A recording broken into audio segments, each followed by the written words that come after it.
This July 4th, we will mark 2.5 centuries of liberty and triumph, progress and freedom in the most incredible and exceptional nation ever to exist on the face of the earth. And you've seen nothing yet. We're going to do better and better and better. This is the golden age of America.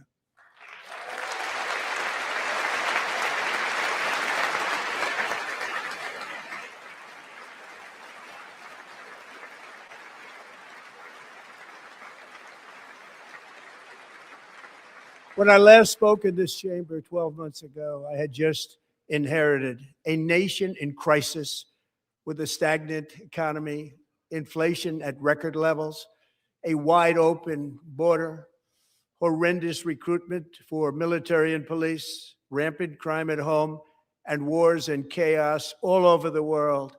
But tonight, after just 1 year, I can say with dignity and pride that we have achieved a transformation like no one has ever seen before, and a turnaround for the ages. It is indeed a turnaround for the ages.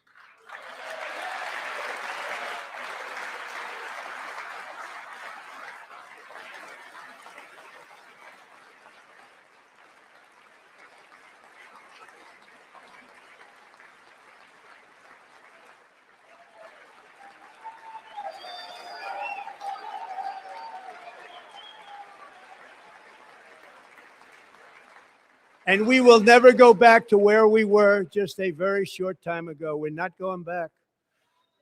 Today, our border is secure.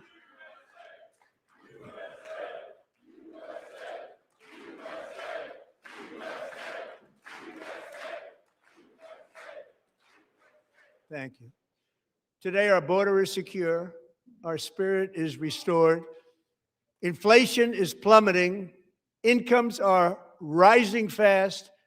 The roaring economy is roaring like never before, and our enemies are scared. Our military and police are stacked, and America is respected again, perhaps like never before.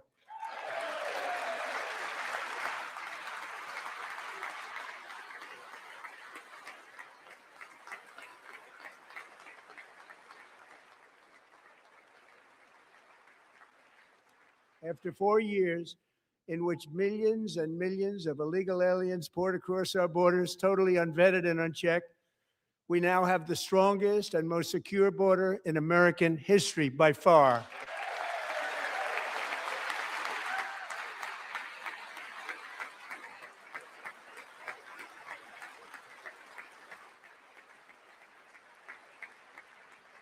In the past 9 months, 0 illegal aliens have been admitted to the United States.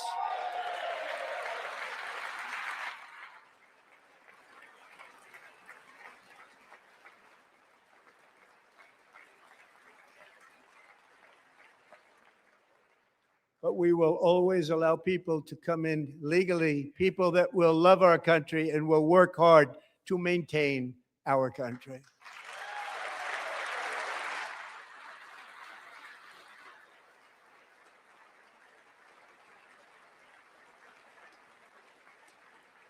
The flow of deadly fentanyl across our border is down by a record 56% in 1 year.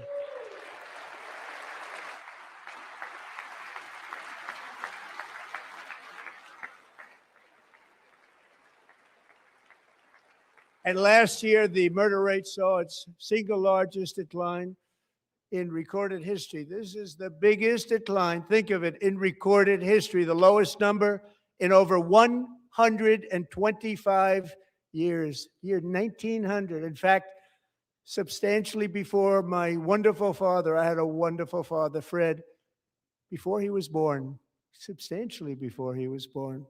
That's a long time ago. He wouldn't like me to say that, but that's a long time ago. The Biden administration and its allies in Congress gave us the worst inflation in the history of our country.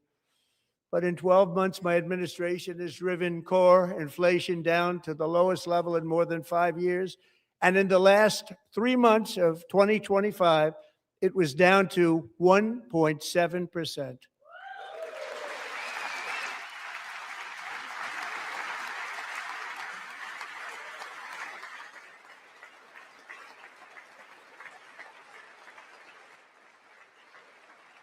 Gasoline, which reached a peak of over $6 a gallon in some states under my predecessor, it was quite honestly a disaster, is now below $2.30 a gallon in most states, and in some places, $1.99 a gallon. And when I visited the great state of Iowa just a few weeks ago, I even saw $1.85 a gallon for gasoline.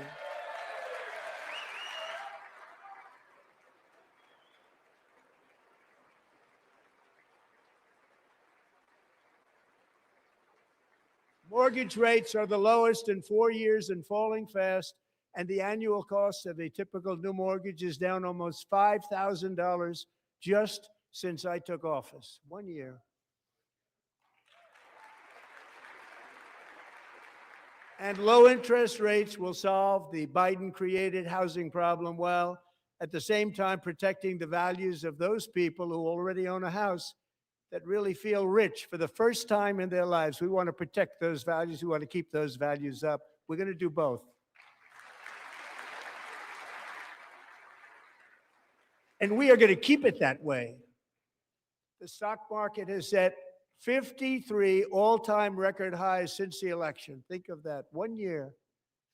Boosting pensions, 401ks, and retirement accounts for the millions and millions of Americans. They're all gaining. Everybody's up, way up. In 4 long years, the last administration got less than $1 trillion in new investment in the United States. And when I say less, substantially less. In 12 months, I secured commitments for more than $18 trillion pouring in from all over the globe.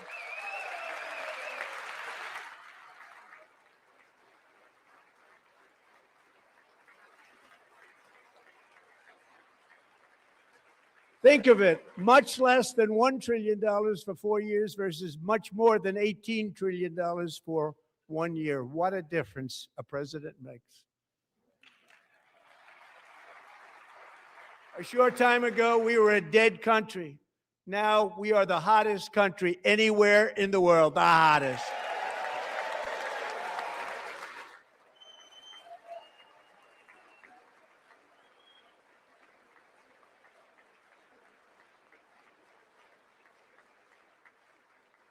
As thousands of new businesses are forming in factories, plants, and laboratories are being built, we have added 70,000 new construction jobs in just a very short period of time. It's getting bigger and bigger and stronger. Nobody can believe what they're watching. American oil production is up by more than 600,000 barrels a day, and we just received from our new friend and partner, Venezuela, more than 80 million barrels of oil.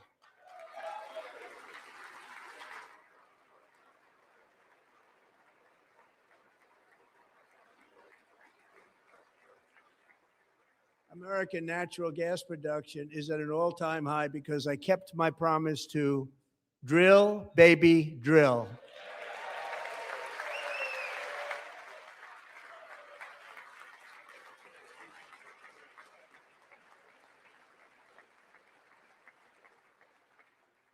More Americans are working today than at any time in the history of our country. Think about that. Any time in the history of our country, more working today. And 100% of all jobs created under my administration have been in the private sector.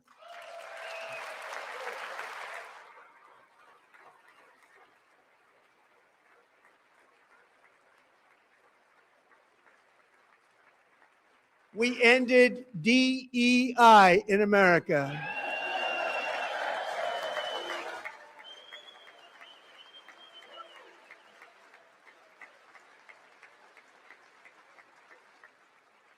We cut a record number of job-killing regulations, and in 1 year, we have lifted 2.4 million Americans, a record, off of food stamps.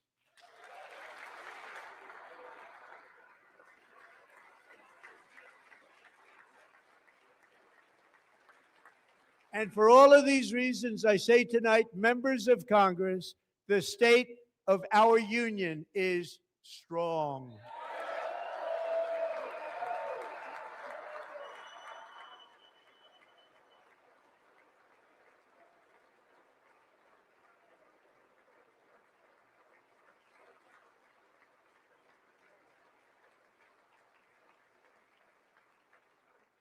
Our country is winning again. In fact, we're winning so much that we really don't know what to do about it. People are asking me, please, please, please, Mr. President, we're winning too much. We can't take it anymore. We're not used to winning in our country. Until you came along, we're just always losing, but now we're winning too much. And I say, no, no, no, you're going to win again. You're going to win big. You're going to win bigger than ever. And to prove that point, here with us tonight is a group of winners who just made the entire nation proud. The men's gold medal Olympic hockey team. Come on in.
Go ahead.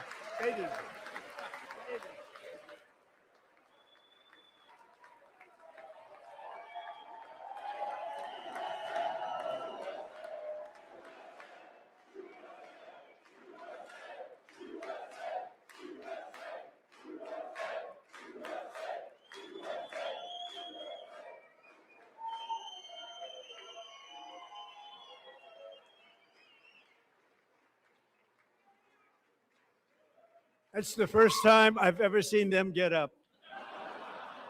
And actually, not all of them did get up. But they beat a fantastic Canadian team in overtime, as everybody saw, as did the American women who will soon be coming to the White House.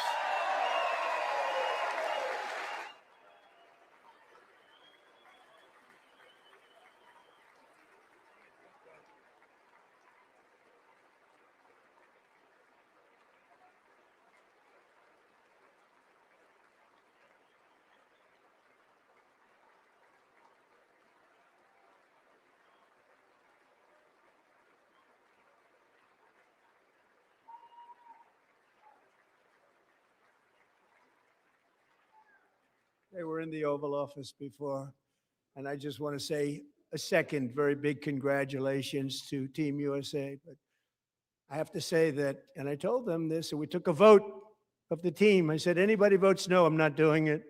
So they stood there, and they weren't about to say no, because I've never seen a goaltender play as well as goalie Connor Hellebuyck.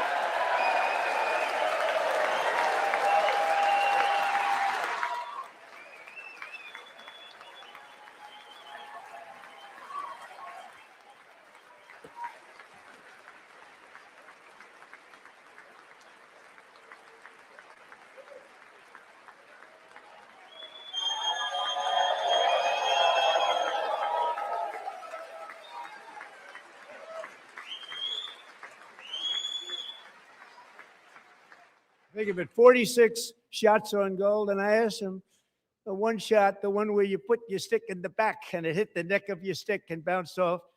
You practice that, or was that a little lucky? He refused to answer that question. But I just want to tell you that the members of this great hockey squad will be very happy to hear, based on their vote and my vote, and in this case, my vote was more important, that I will soon be presenting Connor with our highest civilian honor, which we will be given and which has been given to many athletes over the years. But when I say many, not too many, like 12, it's called the highest civilian honor in our country, the Presidential Medal of Freedom.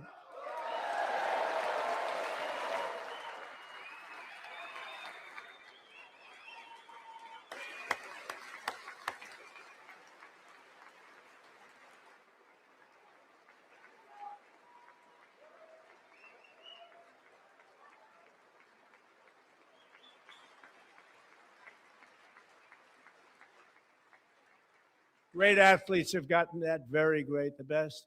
And I thought he deserved it. And I did take a vote, every single one of them. I said, I'm not giving it if anybody goes no. And every single one of them rapidly put up their hand. So I want to thank you all. What a special job you did. What special champions you are. Thank you very much.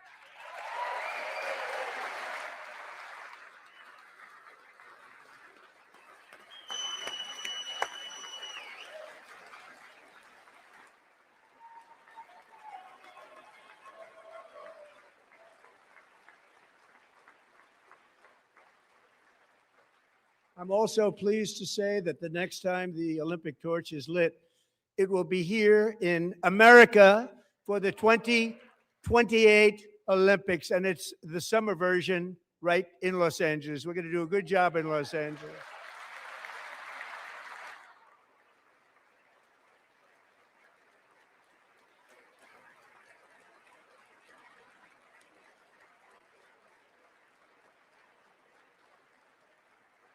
And Los Angeles is going to be safe, just like Washington, D.C. is now one of the safest cities in the country.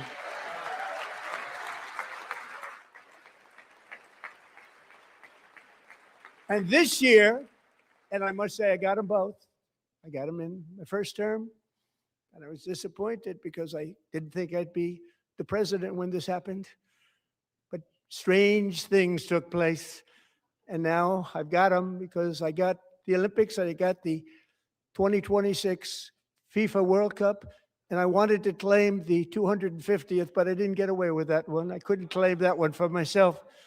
But we're getting the World Cup. So we have the World Cup and the Olympics coming. And that is exciting news.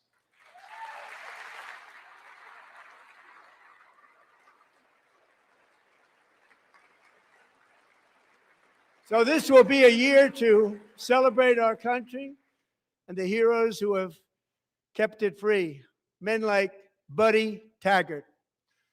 At age 17, Buddy volunteered to defend America in World War II, serving in the Pacific under the great General Douglas MacArthur. He fought bravely in the famous Battle of Manila, worked so hard. He was badly wounded and almost killed by enemy machine guns in Luzon.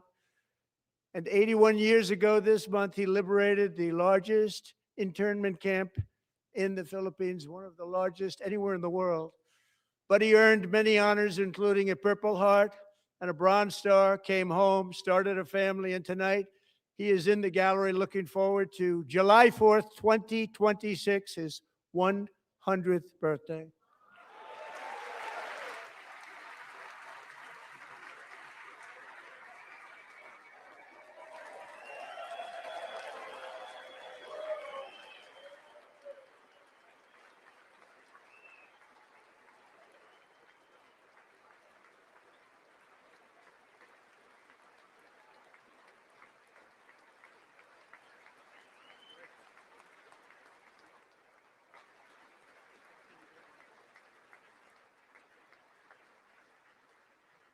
So, Buddy, you're a brave man, and we salute you.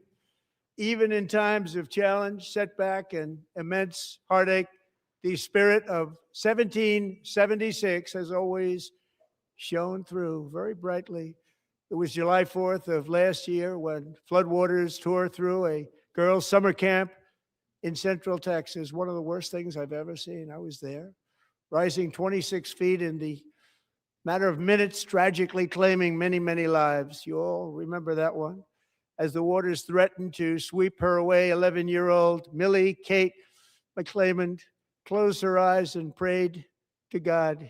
She thought she was going to die. Those prayers were answered when Coast Guard rescue swimmer Scott Ruskin descended from a helicopter above. Nobody knew where he came from. It was Scott's first ever rescue mission, a young guy, but very brave, very, very top, always top in his class. And he lifted not just Millie Kate, but 164 others to safety.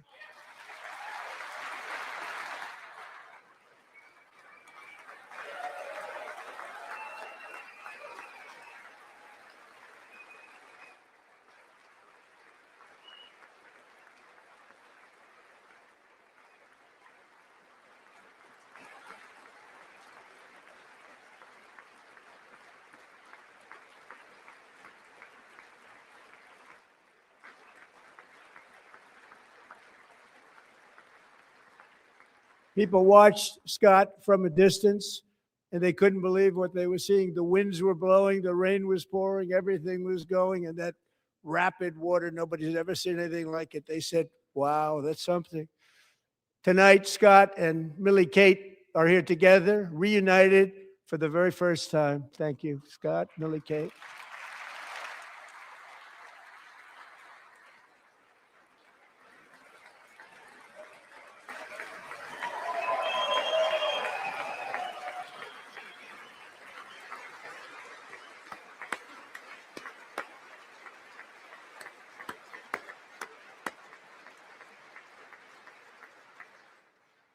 And Petty Officer Ruskin, I'm pleased to inform you that I am now awarding you the Legion of Merit for extraordinary heroism, which is what it was, extraordinary heroism. Thank you.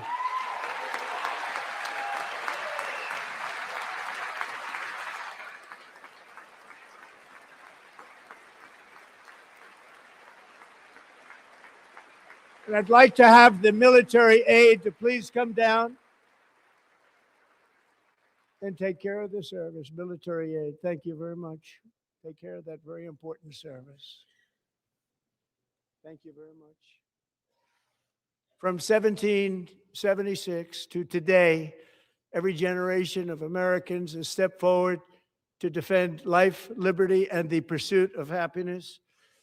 And they're really doing it for the next generation. But now it's our turn. Together, we're building a nation where every child has the chance to reach higher and go further, where government answers to the people, not the powerful, and where the interests of hardworking American citizens are always our first and ultimate concern. That is the debt we owe to the heroes who came before us, and that is the promise we must keep to America for our 250th year. Last year, I urged this Congress to begin the mission by passing the largest tax cuts in American history, and our Republican majorities delivered so beautifully. Thank you, Republicans.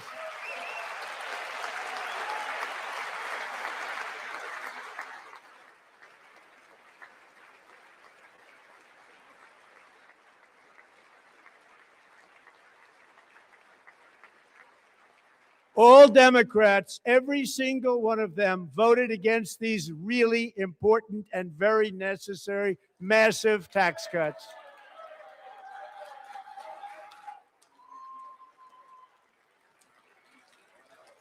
They wanted large-scale tax increases to hurt the people instead. But we held strong, and with the great, big, beautiful bill, we gave you no tax on tips, no tax on overtime, and no tax on Social Security for our great seniors.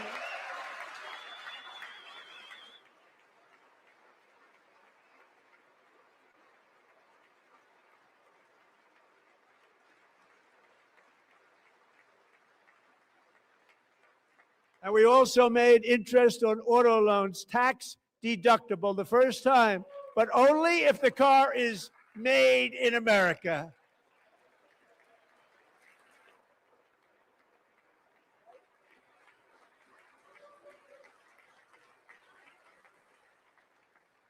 Recently in Pennsylvania, I met Megan Hemhauser, a devoted mom who's homeschools her children, beautiful, 2 children, during the day while waiting tables at night as her husband works overtime operating very heavy equipment. Megan is here this evening, and she's happy to tell you that she is so much richer because with no tax on tips, no tax on overtime, and our expanded child tax credit done again by Republicans, Megan and her husband will take home more than $5,000 extra just for the year, cutting her tax bill in more than half.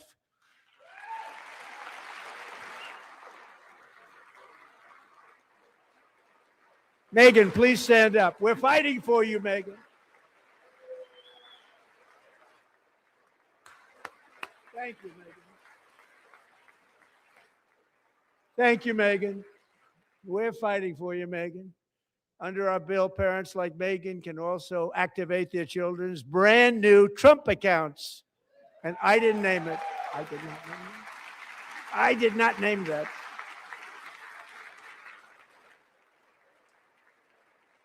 Nobody believes me, but I did not name it. It was named by a very tall man sitting right there in the third row. Nice man, a good man. Tax-free investment accounts for every American child. This is something that's so special and has taken off and gone through the roof. Millions will be pre-funded courtesy of the U.S. Treasury and private individuals like Michael and Susan Dell, who have donated $6.25 billion to fund the Trump accounts for 25 million American children. They're great people.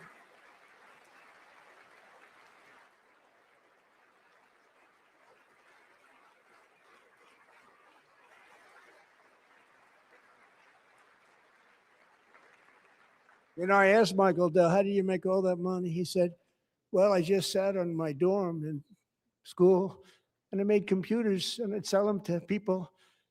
And I just kept selling and selling and selling. And pretty amazing story. That's called the American dream. He sold a lot of computers, a lot of those laptops.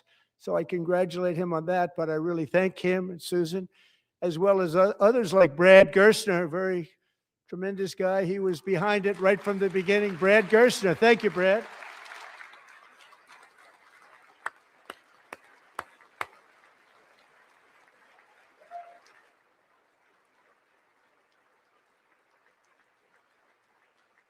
So with modest additional contributions, these young people's accounts could grow to over $100,000 or more by the time they turn 18. Think of it. How much money is that for somebody that started with nothing?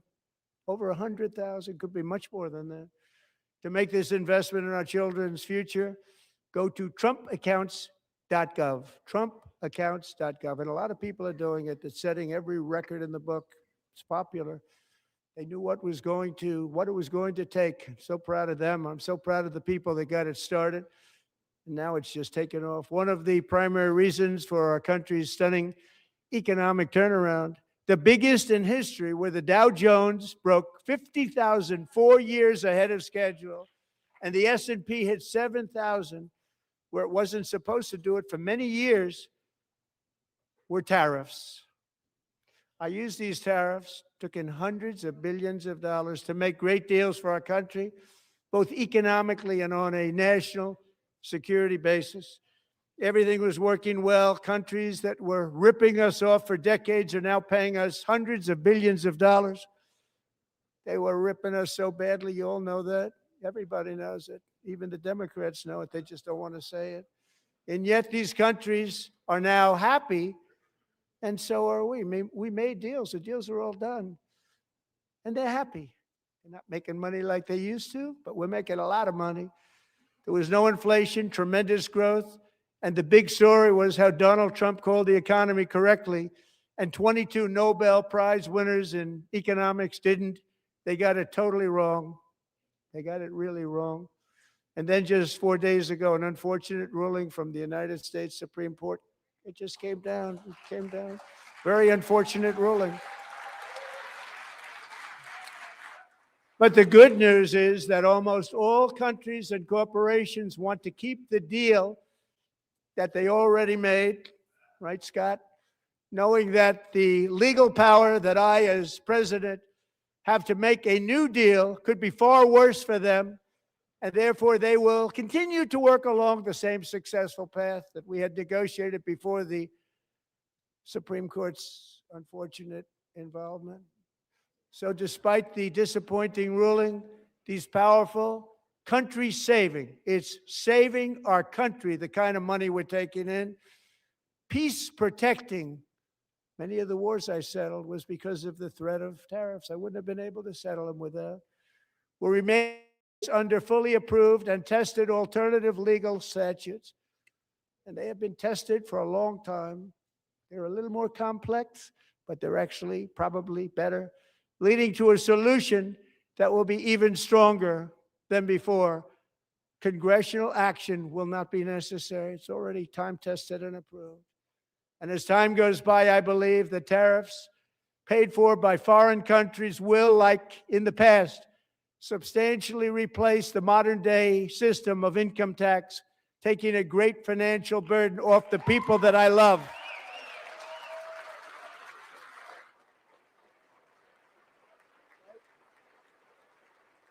Right?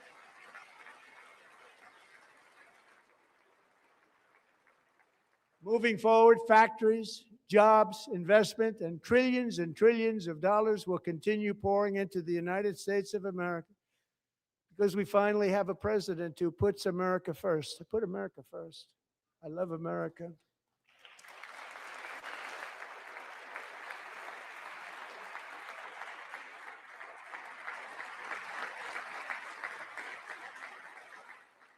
For decades before I came along, we had the exact opposite. From trade to healthcare, from energy to immigration, everything was stolen and rigged in order to drain the wealth out of the productive, hardworking people who make our country great, who make our country run. Under Biden and his corrupt partners in Congress and beyond, it reached a breaking point with the Green New scam, open borders for everyone. They poured in by the millions and millions from prisons, from mental institutions. They were murderers, 11,888 murders. They came into our country. You allowed that to happen. And record-setting inflation that cost the typical family $34,000 in just a speck of time. Now the same people in this chamber who voted for those disasters suddenly use the word affordability, a word they just used it. Somebody gave it to them, knowing full well that they caused and created the increased prices that all of our citizens had to endure. You caused that problem. You caused that problem.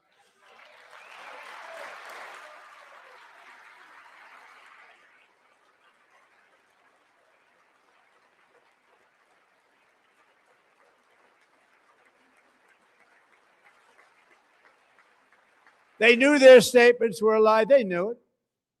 They knew their statements were a dirty, rotten lie. Their policies created the high prices. Our policies are rapidly ending them. We are doing really well. Those prices are plummeting downward.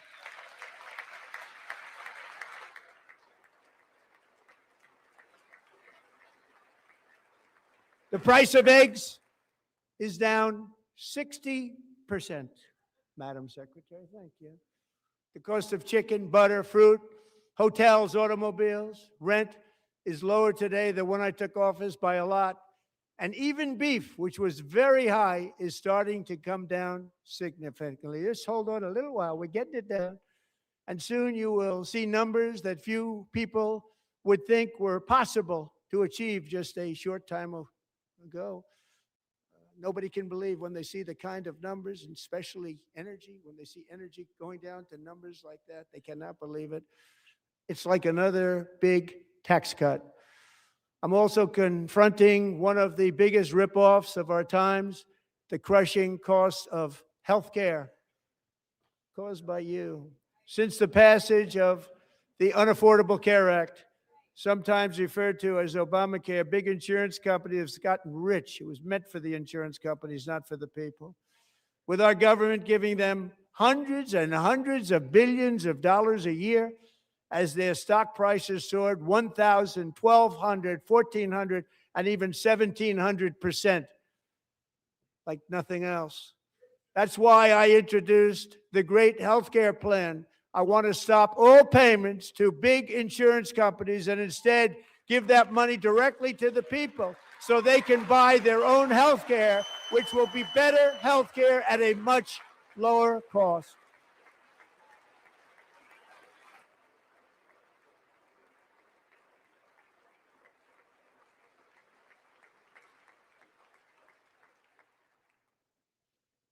In addition, my plan requires maximum price transparency. That's a big deal.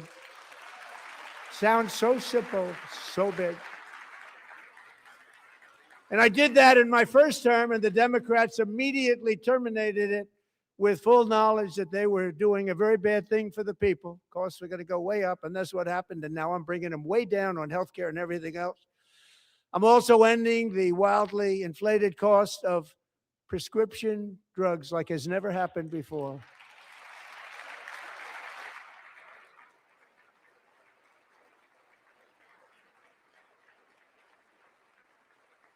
Other presidents tried to do it, but they never could. They tried. Most didn't try, actually. But they tried. They said they tried. They couldn't do it. They didn't even come close. They were all talk and no action, but I got it done. Under my just enacted most favored nation agreements, Americans who have for decades paid by far the highest prices of any nation anywhere in the world for prescription drugs will now pay the lowest price anywhere in the world for drugs. Anywhere, the lowest price.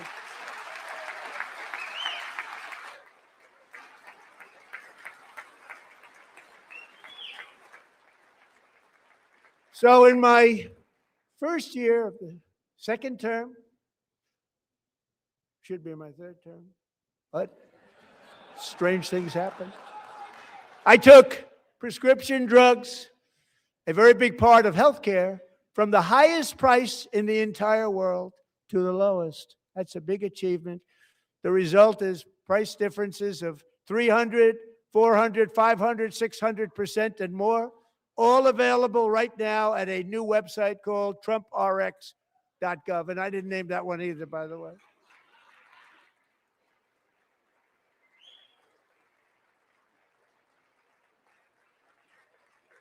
And here tonight is the very first customer ever to get that big discount, and it is big, Catherine Rayner. For 5 years, she and her husband have struggled with infertility, and they turned to IVF. One drug has been costing Catherine $4,000 to purchase. But a few weeks ago, she logged onto the Trump RX website and got that same drug that cost $4,000, got it for under $500, a reduction of much more, actually, than $3,500. Catherine, we are all praying for you, and you're going to be a great mom.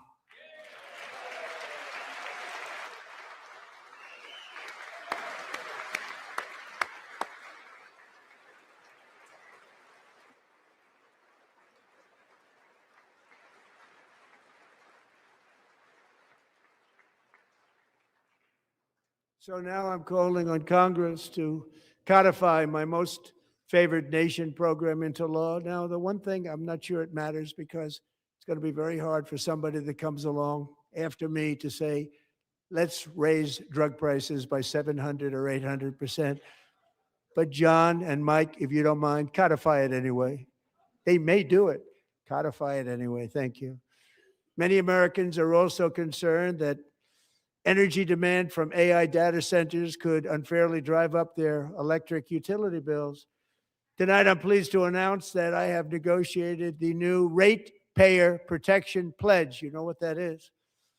We're telling the major tech companies that they have the obligation to provide for their own power needs. They can build their own power plants as part of their factory so that no one's prices will go up.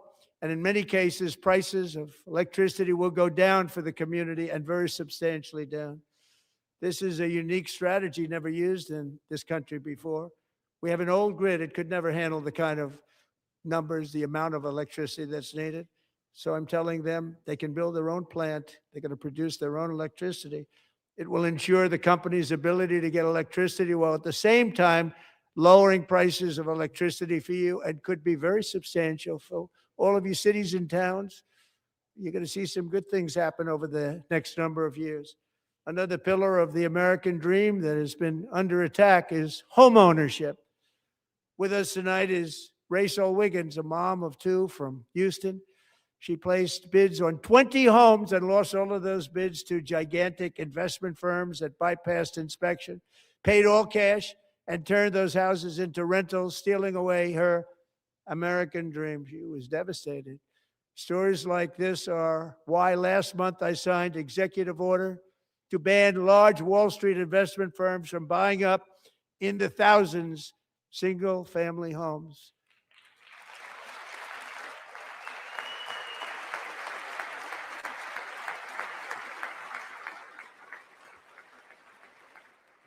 And now I'm asking Congress to make that ban permanent because homes for people, really, that's what we want. We want homes for people, not for corporations. Corporations are doing just fine. Racel, thank you very much. Good luck with your home. You'll get one soon.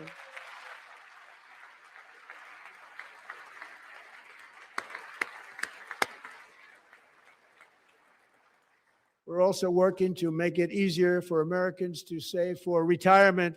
And under this administration, we will always protect Social Security and Medicare. They are not protecting it for our seniors. We will always protect Social Security, Medicare, Medicaid.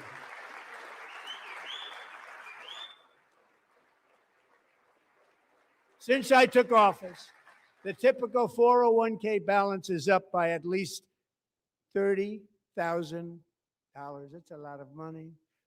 We have millions and millions of people, because the stock market has done so well, setting all those records. Your 401ks are way up. Yet half of all of working Americans still do not have access to a retirement plan with matching contributions from an employer.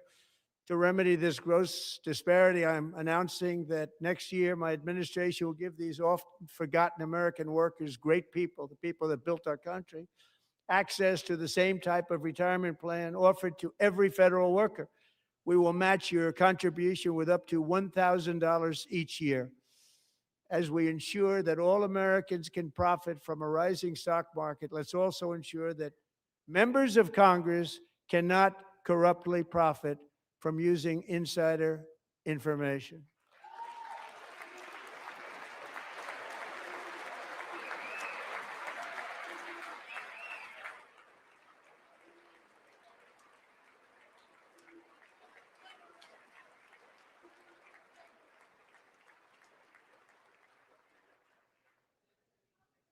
They stood up for that. I can't believe it. I can't believe it. Did Nancy Pelosi stand up if she's here? Doubt it. Pass the Stop Insider Trading Act without delay.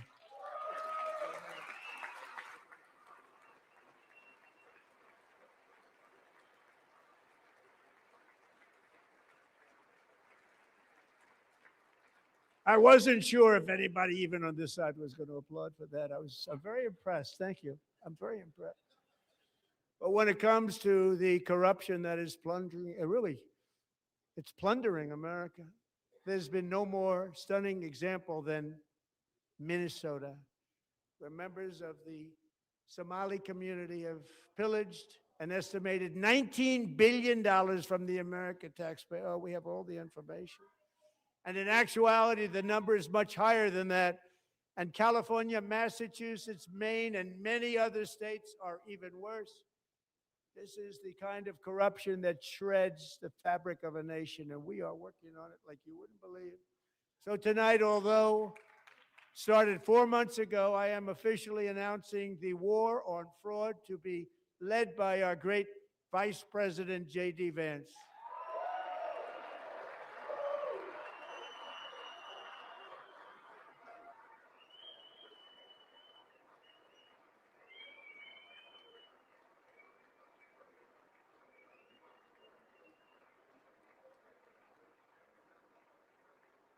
He'll get it done.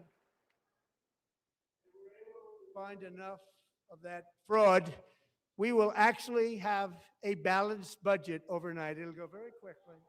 That's the kind of money you're talking about. We'll balance our budget. The Somali pirates who ransacked Minnesota remind us that there are large parts of the world and lawlessness are the norm, not the exception.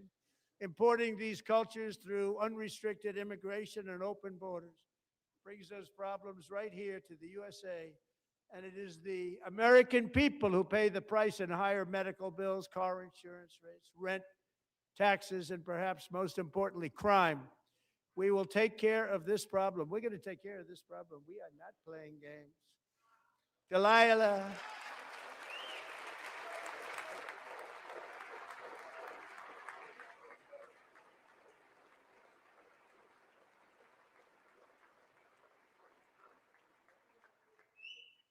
Delilah Colden was only 5 years old in June 2024 when a 18-wheel tractor trailer plowed into her stopped car traveling at 60 miles an hour or more. The driver was an illegal alien let in by Joe Biden and given a commercial driver's license by open borders politicians in California. Doctors said Delilah would never be able to walk or talk, have a good life. She wouldn't even be able to eat again. But against all odds, she is now in the first grade learning to walk. And she's here this evening with her dad, Marcus, a fantastic man. Delilah, please, you are a great inspiration. Please stand up.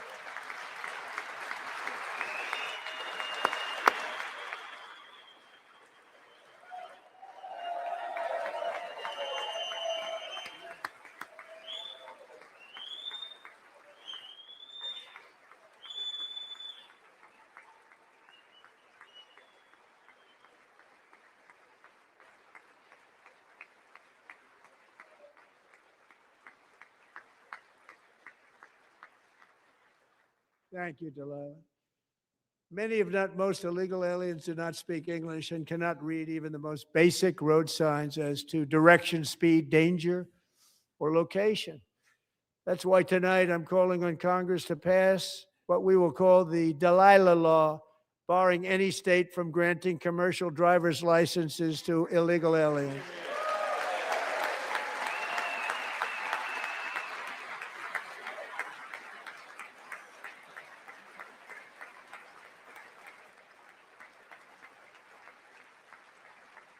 And yesterday, as you probably saw at the White House, I hosted a ceremony with Americans who lost their treasured loved ones to the scourge of illegal immigration. People came into our country, how we allowed this to happen with our open borders. These are the angel moms and families that for decades our government betrayed and our media totally ignored. It was terrible. Hard to believe, actually. In 2023, a 16-year-old high school cheerleader named Elizabeth Medina was supposed to perform in her town's Christmas parade, but she never arrived. Her mother, Jacqueline, went home to look for her, and she found her lying dead in a bathtub, bleeding profusely after being stabbed 25 times. Elizabeth's killer was a previously arrested illegal alien who had broken in and brutally extinguished the brightest light in her family's life, violently and viciously. Her heartbroken mother is in the gallery to remind everyone in this chamber exactly why we are deporting illegal alien criminals to our country at record numbers, and we're getting them the hell out of here fast. We don't want them.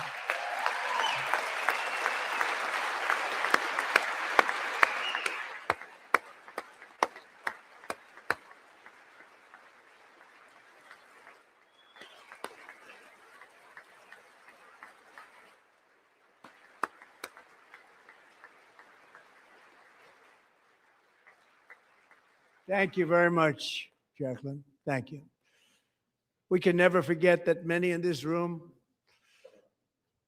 not only allowed the border invasion to happen before I got involved, but indeed they would do it all over again if they ever had the chance. If they ever got elected, they would open up those borders to some of the worst criminals anywhere in the world. The only thing standing between Americans and a wide open border right now is President Donald J. Trump and our great Republican patriots in Congress. Thank you. Thank you.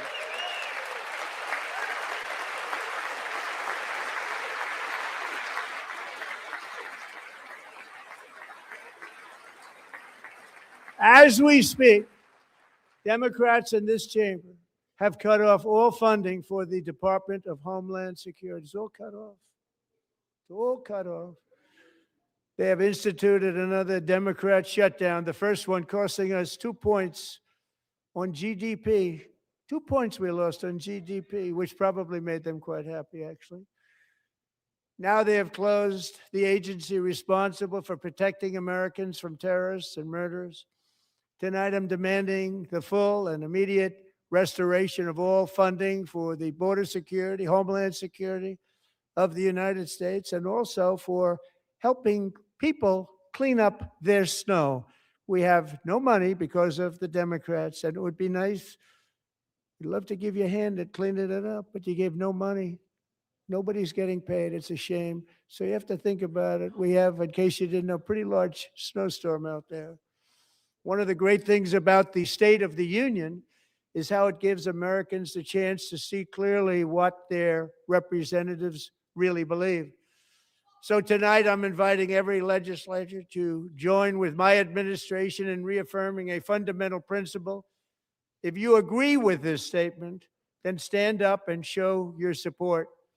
The first duty of the American government is to protect American citizens, not illegal aliens.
Isn't that a shame? You should be ashamed of yourself not standing up. You should be ashamed of yourself. That is why I'm also asking you to end deadly sanctuary cities that protect the criminals and enact serious penalties for public officials who block the removal of criminal aliens. In many cases, drug lords, murderers all over our country, they're blocking the removal of these people out of our country, and you should be ashamed of yourself.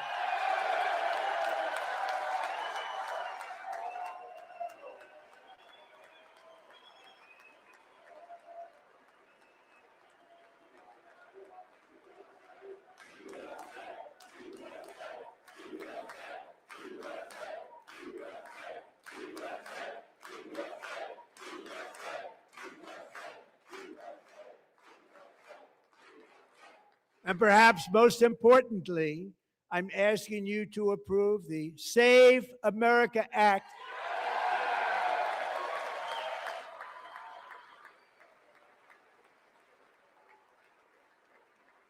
To stop illegal aliens and others who are unpermitted persons from voting in our sacred American elections. That cheating is rampant in our elections. It's rampant. It's very simple. All voters must show voter ID.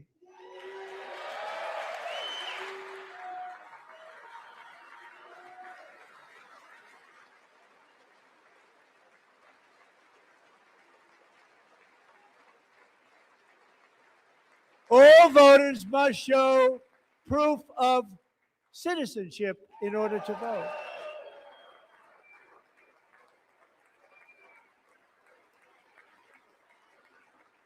And no more crooked mail-in ballots except for illness, disability, military, or travel.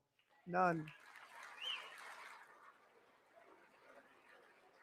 And this should be an easy one. And by the way, it's polling at 89%, including Democrats, 89%.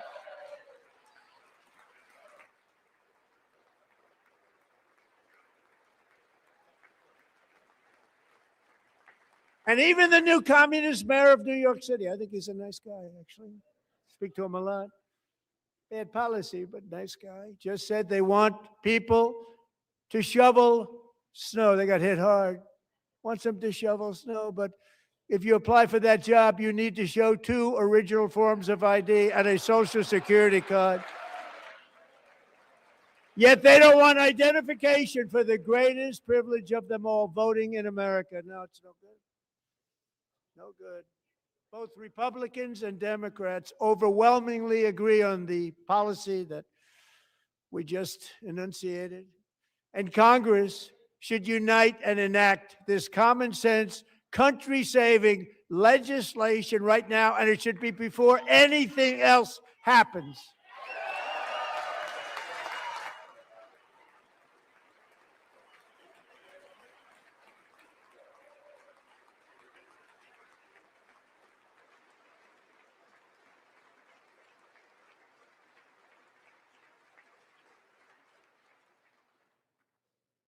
And the reason they don't want to do it, why would anybody not want voter ID? One reason, because they want to cheat. There's only one reason. They make up all excuses. They say it's racist. They come up with things you almost say, what imagination they have. They want to cheat. They have cheated, and their policy is so bad that the only way they can get elected is to cheat. And we're going to stop it. We have to stop it, John.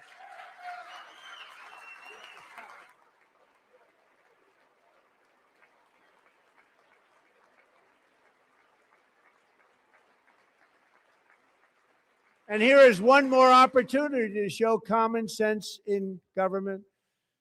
In the gallery tonight are Sage Blair and her mother, Michelle. In 2021, Sage was 14 when school officials in Virginia sought to socially transition her to a new gender, treating her as a boy and hiding it from her parents. Hard to believe, isn't it? Before long, a confused Sage ran away from home after she was found in a horrific situation in Maryland. A left-wing judge refused to return Sage to her parents because they did not immediately state that their daughter was their son. Sage was thrown into an all-boys state home and suffered terribly for a long time. But today, all of that is behind them because Sage is a proud and wonderful young woman with a full ride scholarship to Liberty University. Sage and Michelle, please stand up.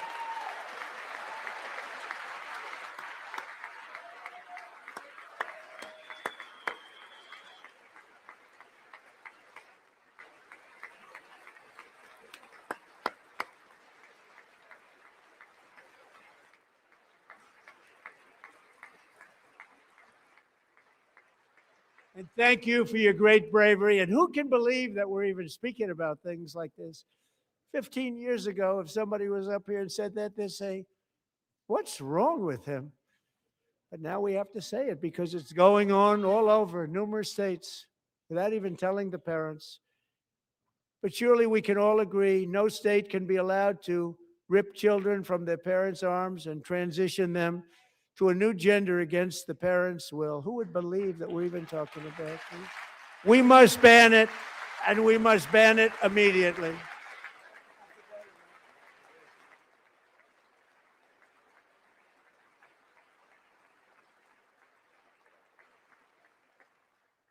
Look, nobody stands up. These people are crazy. I'm telling you, they're crazy.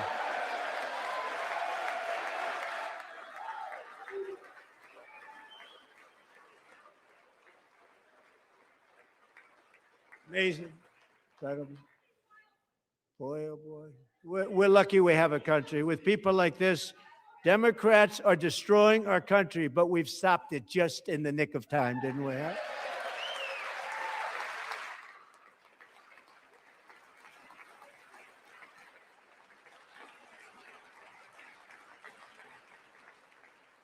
No one cares more about protecting America's youth than our wonderful First Lady, now a movie star. She's a movie star. Can you believe it?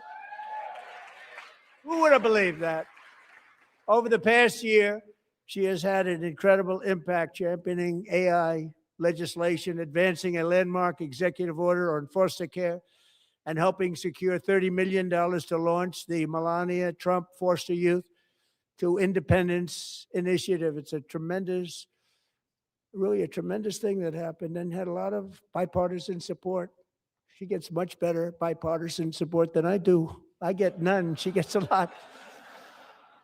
Someday you're going to have to tell me how you did that. And students and educators in every state have joined the First Lady's efforts in the presidential AI challenge, keeping America's next generation positioned to succeed and strongly succeed in the future. Tonight, we welcome two young people whose lives reflect the First Lady's impact, Sierra Burns and Everest Nevermont. Thank you both, and Melania, thank you. I know how hard you worked on it. Thank you very much.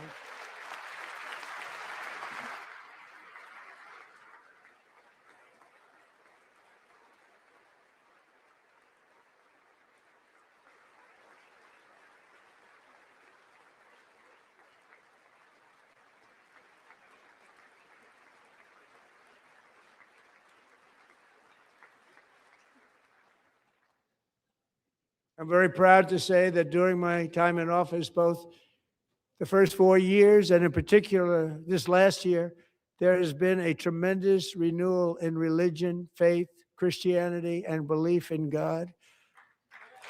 Tremendous renewal.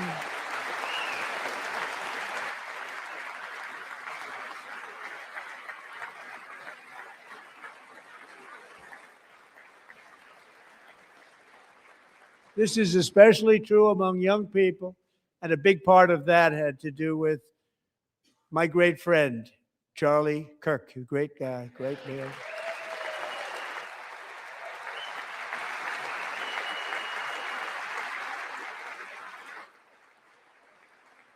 So last year, Charlie was violently murdered by an assassin and martyred, really martyred for his beliefs. His wonderful wife, Erica, is with us tonight. Erica, please stand.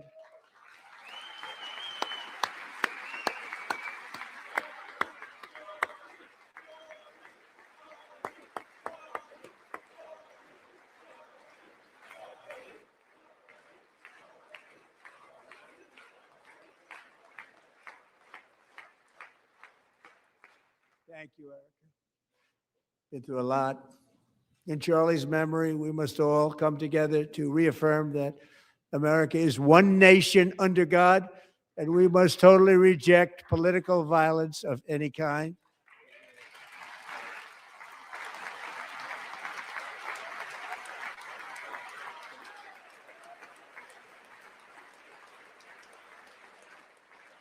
We love religion, and we love bringing it back, and it's coming back at levels that nobody actually thought possible. It's really a beautiful thing to see. Above all, unleashing America's promise requires keeping our communities safe. We have made incredible strides, yet dangerous repeat offenders continue to be released by pro-crime Democrat politicians again and again. We are honored to be joined tonight by a woman who's been through hell, Anya Zarutska. In 2022, she and her beautiful daughter, so beautiful, what a beautiful young woman, Irina, fled war-torn Ukraine to live with relatives near Charlotte, North Carolina. And by the way, what's going on with Charlotte? Last summer, 23-year-old Irina was riding home on the train when a deranged monster who had been arrested over a dozen times and was released through no cash bail, stood up and viciously slashed a knife through her neck and body. No one will ever forget. There were people on that train. No one will ever forget the expression of terror on Irina's face as she looked up at her attacker in the last seconds of her life. She died instantly. She had escaped a brutal war only to be slain by a hardened criminal set free to kill in America came in through open borders. Mrs. Zaretsky, tonight I promise you we will ensure justice for your magnificent daughter, Irina.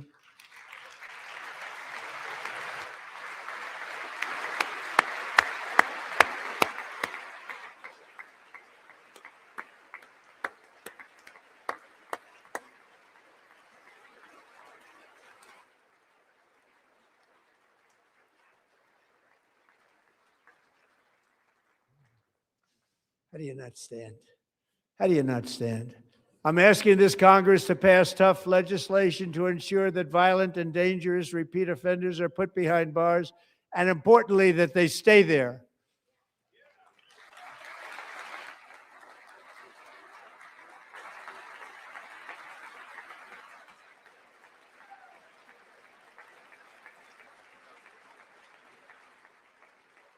Starting last summer, I deployed our National Guard and federal law enforcement to restore law and order to our most dangerous cities, including Memphis, Tennessee, big success, New Orleans, Louisiana, big success, and our nation's capital itself, Washington, D.C., where we have almost no crime anymore in Washington, D.C. How did that happen?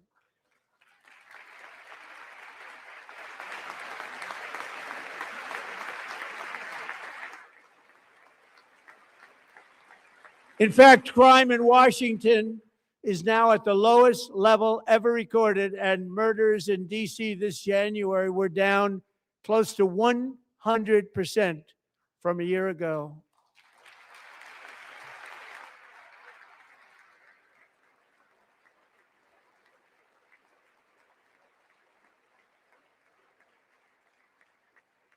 They don't like to hear that. One of sick people, one of the brave service members who helped achieve this stunning turnaround was 20-year-old West Virginia Army National Guard Specialist Sarah Beckstrom. After a 4-month deployment, she voluntarily extended her service, and her rank was going to be lifted. She was doing so well. They were so proud of her. But the very next day, she was on patrol near the White House when she was ambushed and shot in the head by a terrorist monster from Afghanistan. Shouldn't have been in our country. And all because she wore the uniform of our nation, she was shot. He traveled here because he didn't like people wearing our uniform. He was sick and deranged, shouldn't have been in our country. Sarah Beckstrom died in order to defend our capital, and we are honored to be joined by her wonderful parents, Gary and Evalie. Your daughter was a true American patriot, and she will be greatly missed. She was a great person. I saw reports on her. They've never seen anything like it.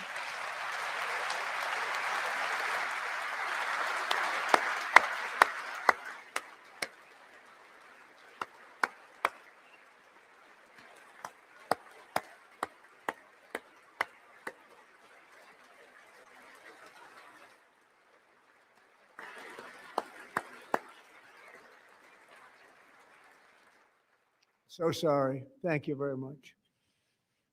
A great young lady. I saw reports that were like, perfect. She was perfect. Serving alongside Sarah that day was Staff Sergeant Andrew Wolf. The terrorist shot Andrew in the head, and no one thought he could possibly make it. The two of them, Sarah and Andrew, both shot violently in the head. Neither was expected to make it. They weren't even given a chance, except his wonderful mother, named Melody, who I spoke to the same night.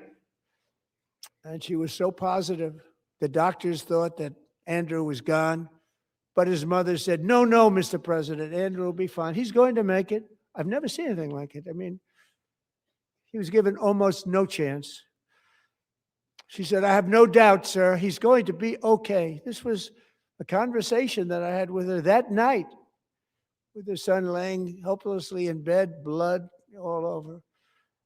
Everybody is praying, she said, sir, he will be okay. The doctors didn't understand what she was saying. And after looking at the results of the damage done, neither did I. She was so strong and conclusive that even Andrew's great father felt she didn't really understand the gravity of the situation. But she turned out to be right. Right, Melody? She turned out to be right.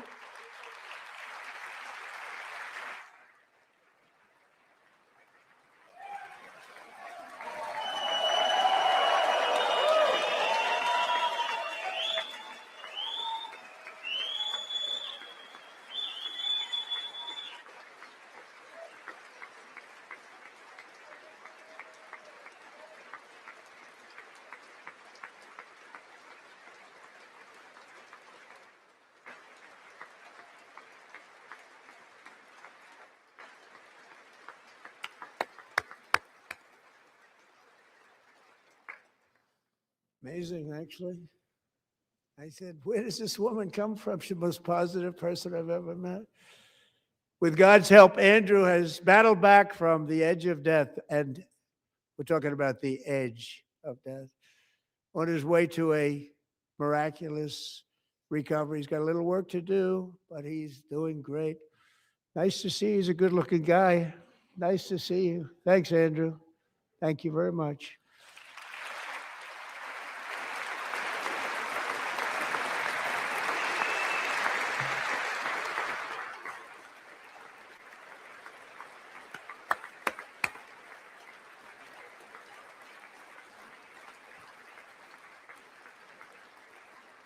So, Andrew, while you're up, now I'm going to ask a highly respected General James Seward to present Staff Sergeant Andrew Wolf and the great family of Sarah Beckstrom with the award created by our late great President George Washington himself. It's called the Purple Heart.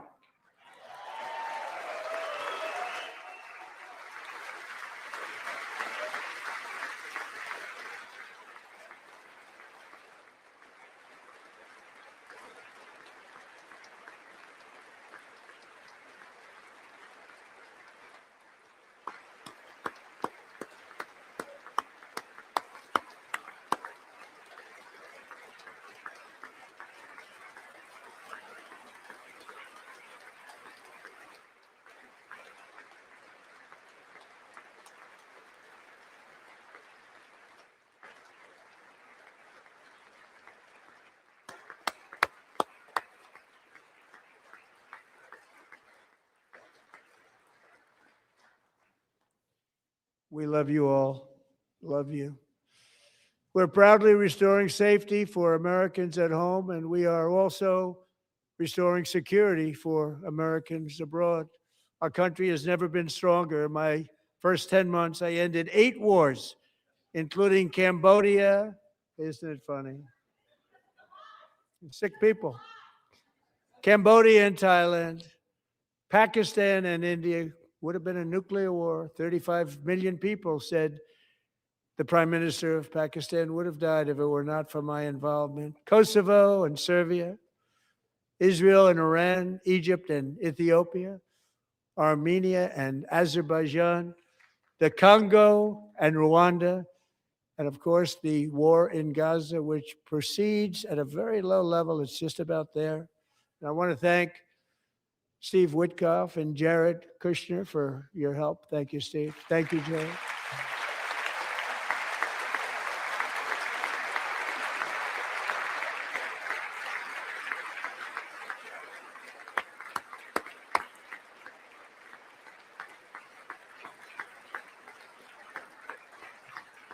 And I also want to thank the man they report to, Secretary of State Marco Rubio. Thank you, Marco.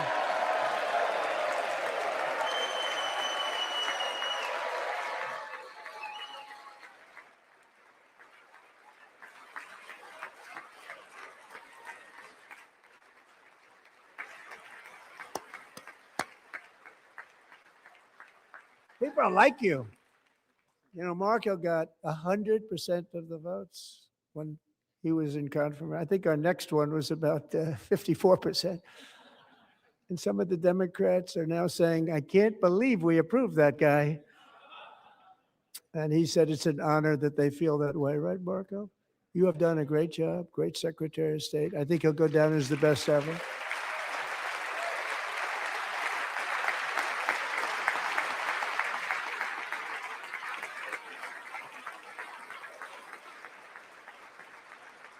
Under the ceasefire I negotiated, every single hostage, both living and dead, has been returned home. Can you believe that?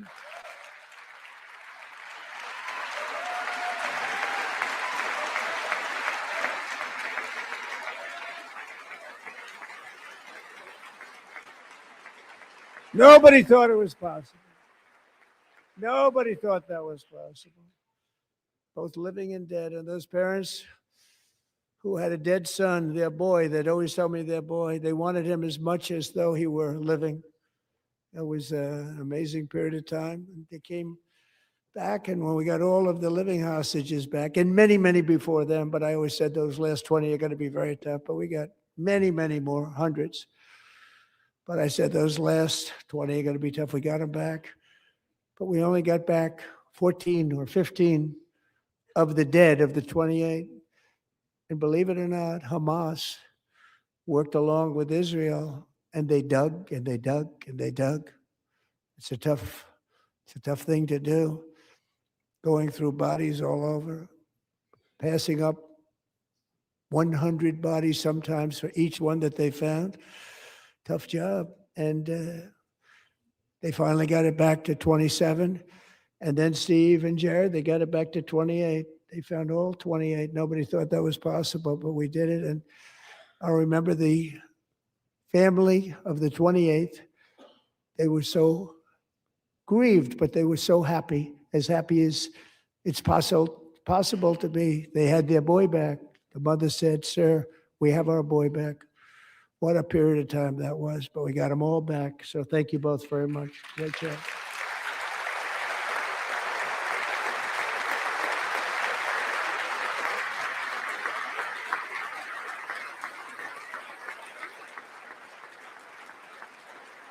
And we're working very hard to end the ninth war, the killing and slaughter between Russia and Ukraine, where 25,000 soldiers are dying each and every month. Think of that, 25,000 soldiers are dying a month. A war which would have never happened if I were president, would have never happened. As president, I will make peace wherever I can, but I will never hesitate to confront threats to America wherever we must.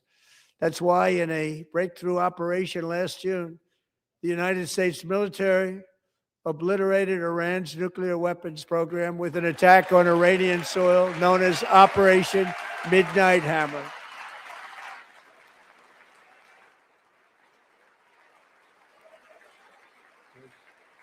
Good.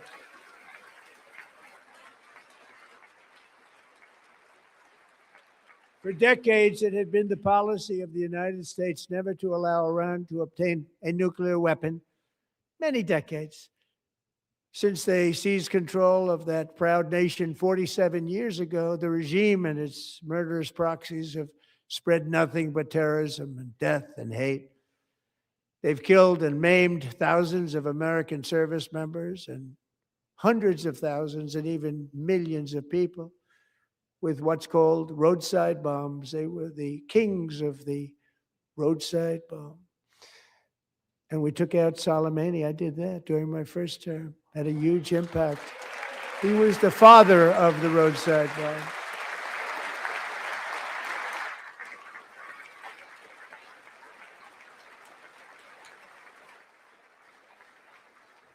And just over the last couple of months with the protests, they've killed at least, it looks like 32,000 protests, 32,000 protesters in their own country. They shot them and hung them. We stopped them from hanging a lot of them with the threat of serious violence. But this is some terrible people. They've already developed missiles that can threaten Europe and our bases overseas, and they're working to build missiles that will soon reach the United States of America. After Midnight Hammer, they were warned to make no future attempts to rebuild their weapons program, and in particular, nuclear weapons. Yet they continue starting it all over. We wiped it out, and they want to start all over again, and are at this moment again pursuing their sinister ambitions. We are in negotiations with them. They want to make a deal, but we haven't heard those secret words. We will never have a nuclear weapon. My preference.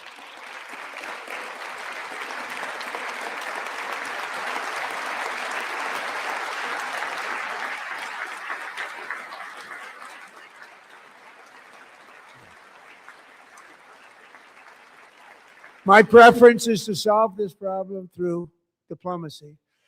But one thing is certain, I will never allow the world's #1 sponsor of terror, which they are by far, to have a nuclear weapon. Can't let that happen.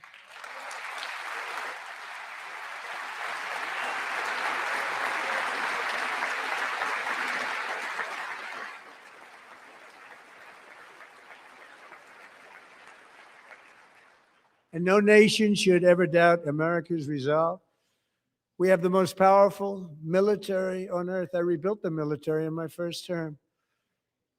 We're going to continue to do so. Also, we just approved a $1 trillion budget. We have no choice. We have to be strong because hopefully we will seldom have to use this great power that we built together. It's really called Peace Through Strength, and it's been very, very effective.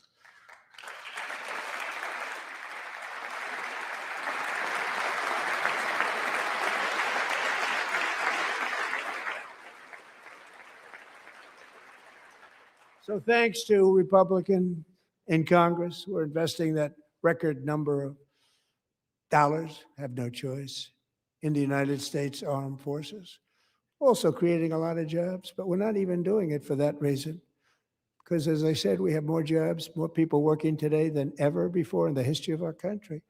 And NATO countries are friends and allies. They are. They're our friends and they're our allies. Have just agreed at my very strong request to pay 5% of GDP for military defense rather than the 2%, which they weren't paying. We were paying for almost all of NATO. Now they're paying 5 as opposed to not paying 2.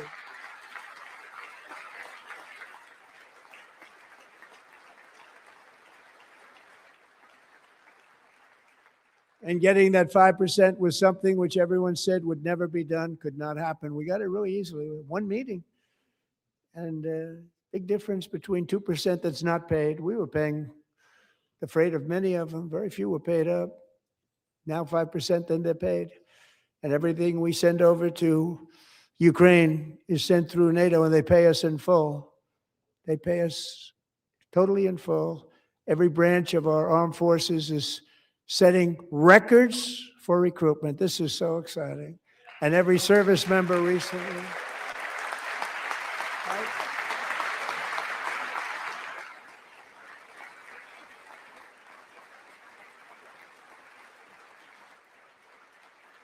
And every service member recently received a warrior dividend of $1,776.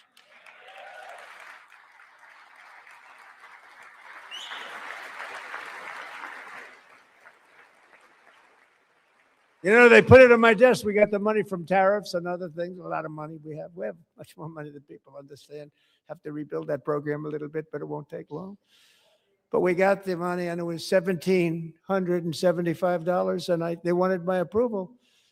And I said, what's the number? $1,775. I said, wait a minute, for $1 more, we can have $1,776. It's going to I said, we're going to figure that. I never asked anybody if we could afford it. $1 more, I said $1,776.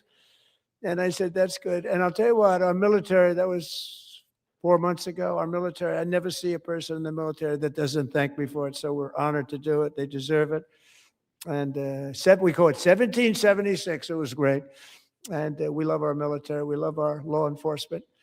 We love our firemen. You know, the firemen don't get mentioned enough. We love our firemen. We're also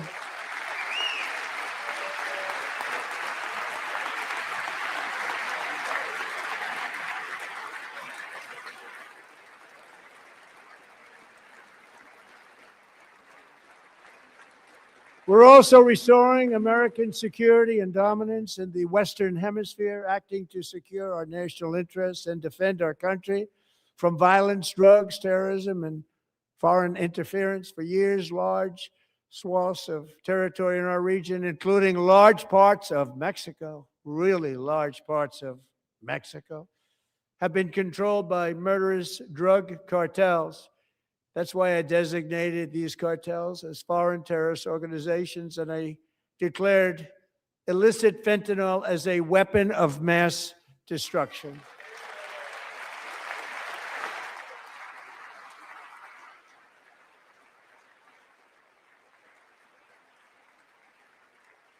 And with our new military campaign, we have stopped record amounts of drugs coming into our country and virtually stopped it completely coming in by water or sea. You probably noticed that. We very seriously damaged their fishing industry also. Nobody wants to go fishing anymore. We've also taken down one of the most sinister cartel kingpins of all. You saw that yesterday. In January,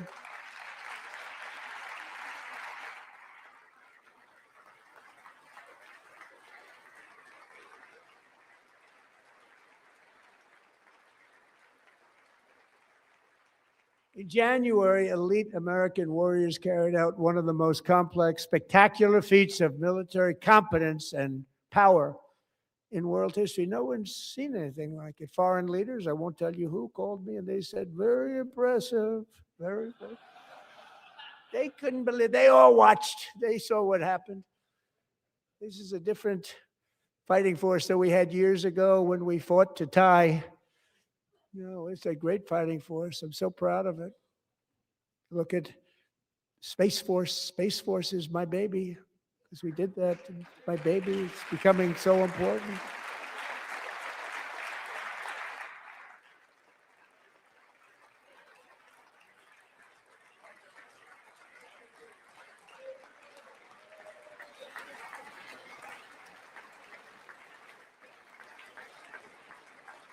And America's armed forces overwhelmed all defenses and utterly defeated an enemy, good fighters, to end the reign of outlaw dictator Nicolas Maduro and bring him to face American justice.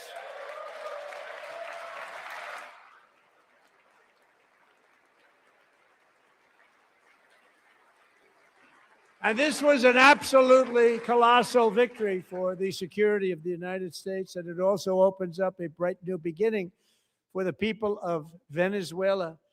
We're working closely with the new president of Venezuela, Delcy Rodriguez, to unleash extraordinary economic gains for both of our countries and to bring new hope to those who have suffered so terribly. They really did suffer. With us tonight is Alejandro Gonzalez. She grew up in a tight-knit Venezuelan family and was especially close to her beloved uncle Enrique. But after Enrique ran for office and opposed Maduro, he was kidnapped by Maduro's security forces and thrown into the regime's really infamous prison in Caracas. Alejandro feared she would never see her uncle again. She feared for her own life also. But since the raid, we have worked with the new leadership, and they have ordered the closure of that vile prison and released hundreds of political prisoners already, with more to come. Alejandro, I'm pleased to inform you that not only has your uncle been released, but he is here tonight. We brought him over to celebrate his freedom with you in person. Enrique, please come down.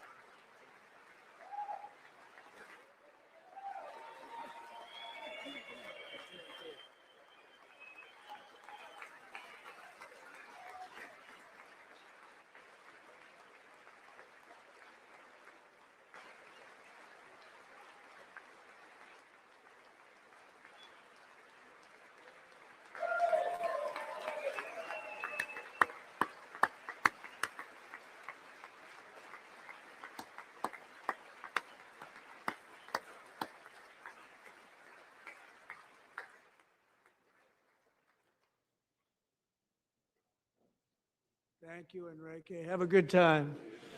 Nice to have you back, Enrique. There were many heroes on that January raid to capture Maduro, really great heroes. It was very dangerous. They knew we were coming. They were all set. But the deeds of one warrior that night will live forever in the eternal chronicles of military valor. Chief Warrant Officer 5, Eric Slover, planned the mission and was the flight lead in the cockpit of the first helicopter, a big, beautiful, powerful helicopter. It was a massive Chinook carrying, as you can imagine, many, many American warfighters. Wearing the dog tags, his wife Amy had blessed with holy water before he left. She knew it was going to be a rough one. Eric steered the Chinook under the cover of night and descended swiftly upon Maduro's heavily protected military fortress. This was a major military installation, protected by thousands of soldiers and guarded by Russian and Chinese military technology. How did that work out? Not too good. While preparing to land, enemy machine guns fired from every angle, and Eric was hit very badly in the leg and hip, one bullet after another. He absorbed 4 agonizing shots, shredding his leg into numerous pieces. And yet, despite the fact that the use of his legs was vital to successful helicopter flight, legs are the most important part of flying a helicopter, to deliver the many commandos who would capture and detain Maduro was the only thing Eric was thinking about. Then, even as he was gushing blood, which was flowing back down the aisle, helicopter lands at a steep angle. The machine guns stood right in front of him. They were right in front of him, 2 machine gunners who escaped the wrath of the previous planes. Eric maneuvered his helicopter with all of those lives and souls to face the enemy and let his gunners eliminate the threat.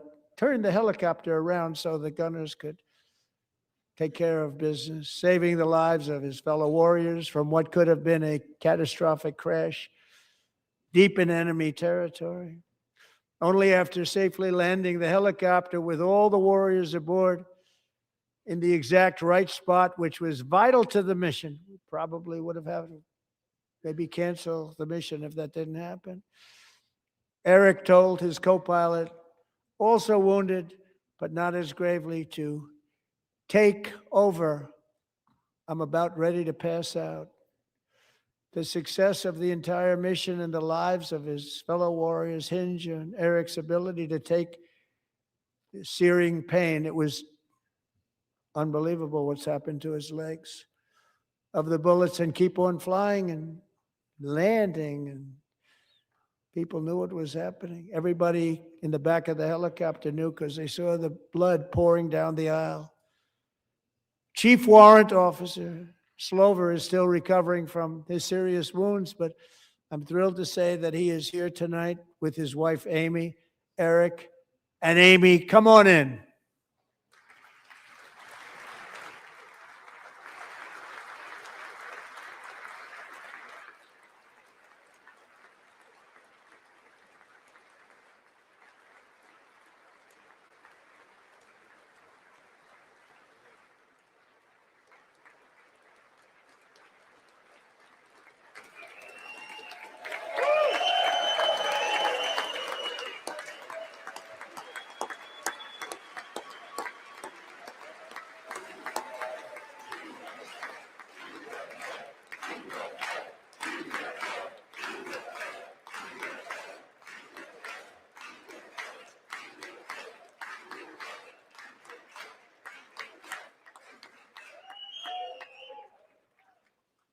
So we have a surprise for Eric and Amy. In recognition of Eric's actions above and beyond the call of duty, I would now like to ask General Jonathan Braga to present Chief Warrant Officer Slover with our nation's highest military award, the Congressional Medal of Honor.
Well, thank you very much, Eric and Amy. Great to get to know you. I met with them and with a lot of their fellow warriors at Fort Bragg recently. You notice the name Fort Bragg. We have it back. We brought it back. We won the First World War with it, the Second World War with it, and then they decided to change the name. So we changed it back. Everybody wanted to change back too. And 10 of Eric's fellow warriors from that incredible night of victory will also be receiving medals at a private ceremony that will soon be held at the White House. And Eric will be there. Thank you.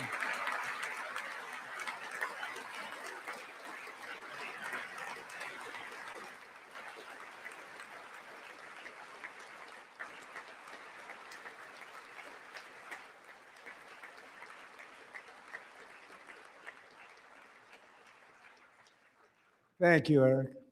That's a big one. Tonight we've celebrated many truly extraordinary American patriots, but there is one last living legend to honor before we go. He is one more heroic American aviator, Navy fighter pilot. Royce Williams served in World War II, Korea, Vietnam, flying more than 220 missions. In the skies over Korea in 1952, Royce was in the dogfight of a lifetime, legendary dogfight. Flying through blizzard conditions, his squadron was ambushed by 7 Soviet fighter planes. It was his first aerial combat of the war, and despite being massively outnumbered and outgunned, Royce led the takedown of 4 enemy jets and almost destroyed the others, vanquishing his adversaries while taking 263 bullets to his own plane and being seriously hurt. His story was secret for over 50 years. He didn't even want to tell his wife, but the legend grew and grew. But tonight, at 100 years old, this brave Navy captain is finally getting the recognition he deserves. He was a legend long before this evening.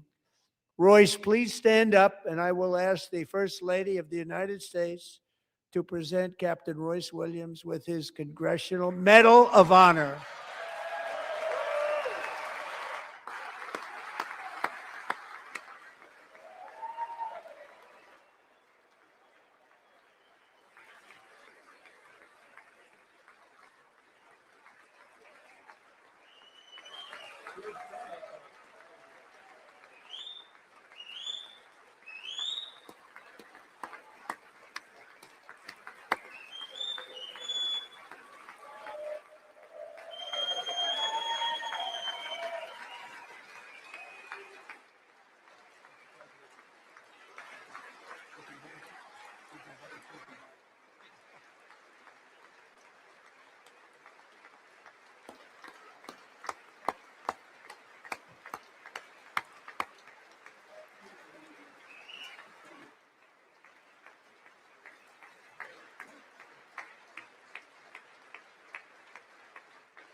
Thank you, Royce, and thank you, Eric.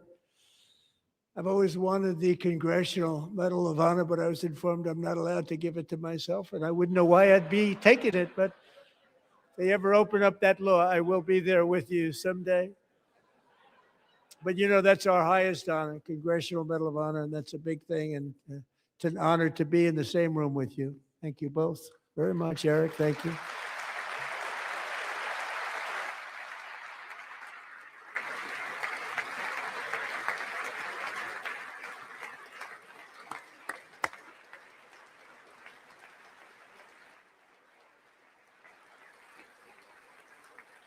Thank you. 250 years is a long time in the life of a nation, but in another sense, it's really a mere moment in the eye of history. Two of the gentlemen we met in the gallery this evening took their first breaths 1 century ago, 100 years before that, on July 4th, 1826, the author of the Declaration of Independence, brilliant, Thomas Jefferson, drew his last breath. Just a single long human lifespan separates the giants who declared and won our independence from the heroes who stand among us tonight.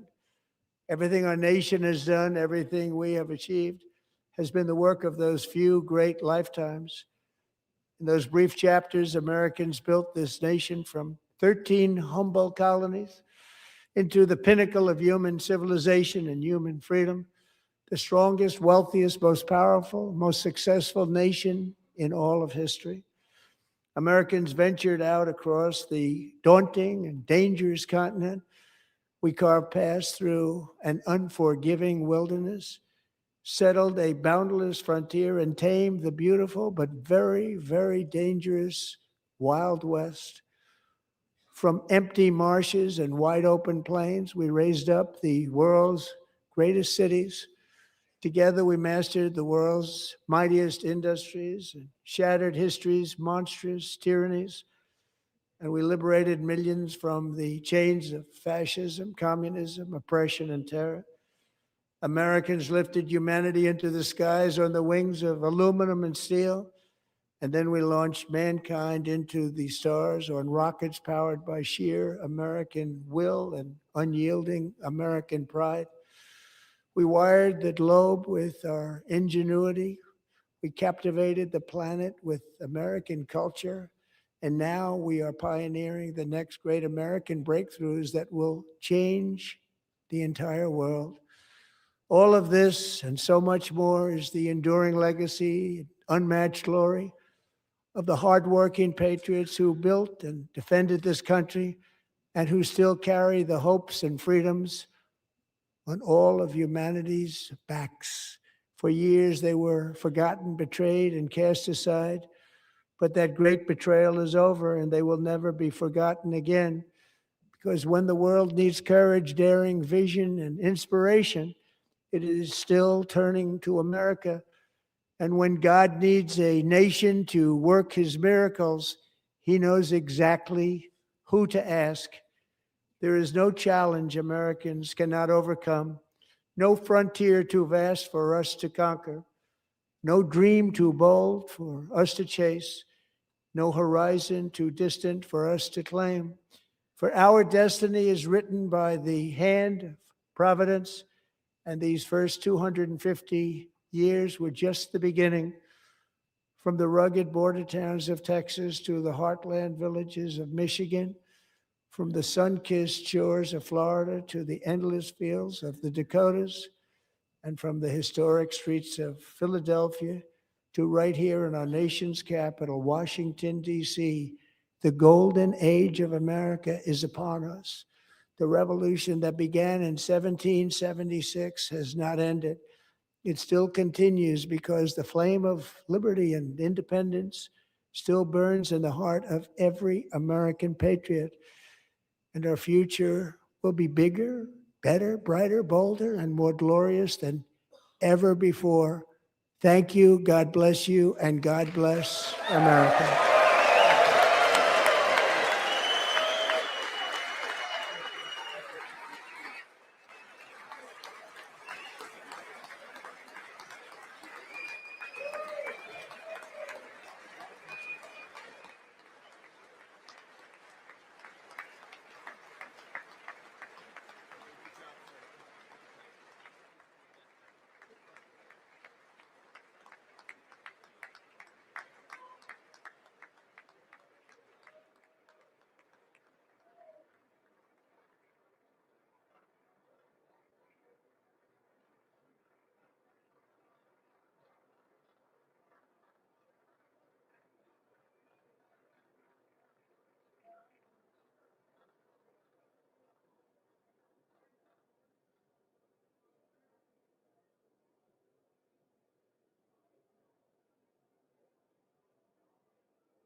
Well, hello everyone. I was not planning on commenting tonight, but um, just wanted to talk to you about the State of the Union because you all took the time to be here. Unfortunately, Naomi was going to be on to address Ludovic's comment there.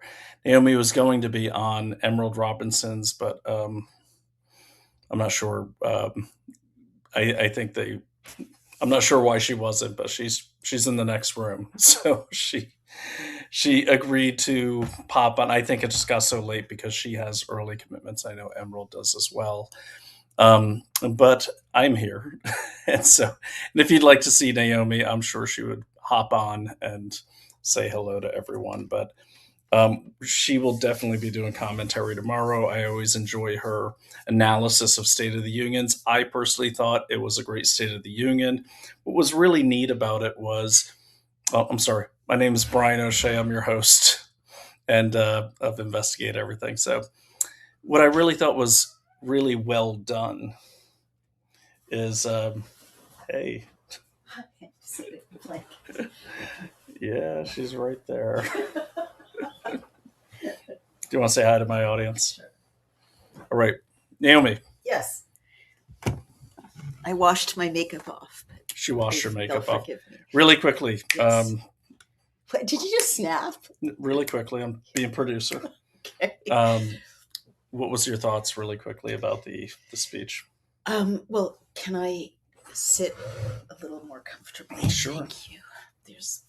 I have to share your seat. Slide it on over. Wow. Well, I have lots of notes. I mean, I think it was 3/4 of the way in a home run. It just went on too long, which, is his temptation to kind of go on too long. Or just no human being has the ability to sustain their attention for 2 full hours. Oh, no, I do. Well, you're special, darling. But I thought he did so many things right. I mean, so many things right. He managed to make it not about him, which is, I'm just trying to sit. There we go. His temptation is to kind of go into Donald Trump, as a kind of third person narrative about Donald Trump. And he mostly avoided that and very beautifully shone a spotlight, told stories on, ordinary, extraordinary Americans, people who really well-chosen people. And it's an old tactic, right? It goes back to, gosh, it must be 25 years or more. Presidents have been saying there's this person in the audience who represents this problem or this solution. But his examples were really well chosen. I especially liked the example of the waitress whose husband works late. And so they had multiple examples of how they were saving money because of President Trump's no tax on tips and no tax on overtime. That really worked very well. I thought the theatricality, he did a very good job as a producer almost of showcasing that he and the Republicans, or really he and MAGA, were defending America, for America, America first, loving America, and kind of very visually boxing out the Democrats who just looked like losers. Like visually, the Republicans were very well curated, right? The women were wearing very carefully chosen deep red or even deep maroon or deep royal purple, burgundy, I should say, suits. And the men were wearing a lot of red ties like President Trump, and otherwise in blue, of course. And the reason that worked so well is that you had this very imperial or patriotic, I shouldn't say imperial, patriotic half of the chamber that looked healthy and well and patriotic. And they were getting up en masse and sitting down en masse. They looked disciplined. They looked energized and positive, and not in a fascistic way, right? Just in a healthy, it's the 1980s again, we have a country back sort of way.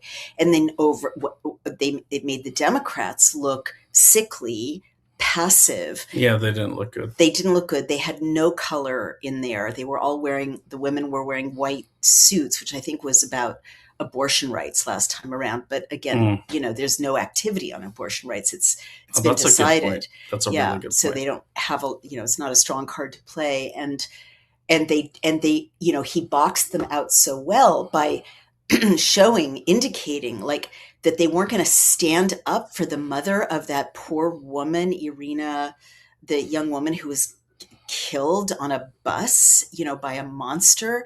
But the Democrats seemed so ungracious and so unpatriotic.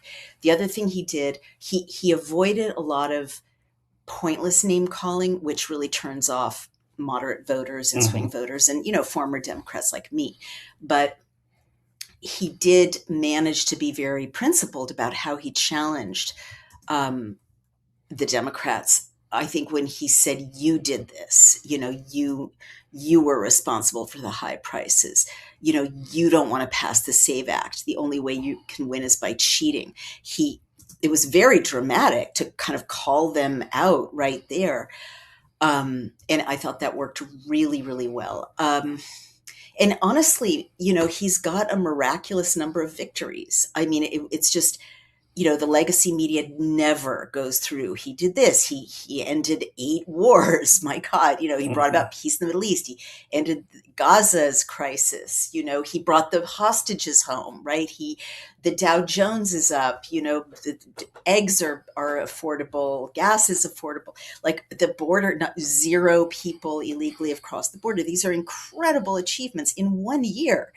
And like in my lifetime, I've never heard, and I've been, my then husband, as you know, was helping to write the State of the Union during the Clinton years. And in my lifetime, I've never heard of a president an administration accomplish this much, and not just accomplish this much of their own agenda, but accomplish this much of policies and achievements that are really kind of nonpartisan for the most part, like just popular for America.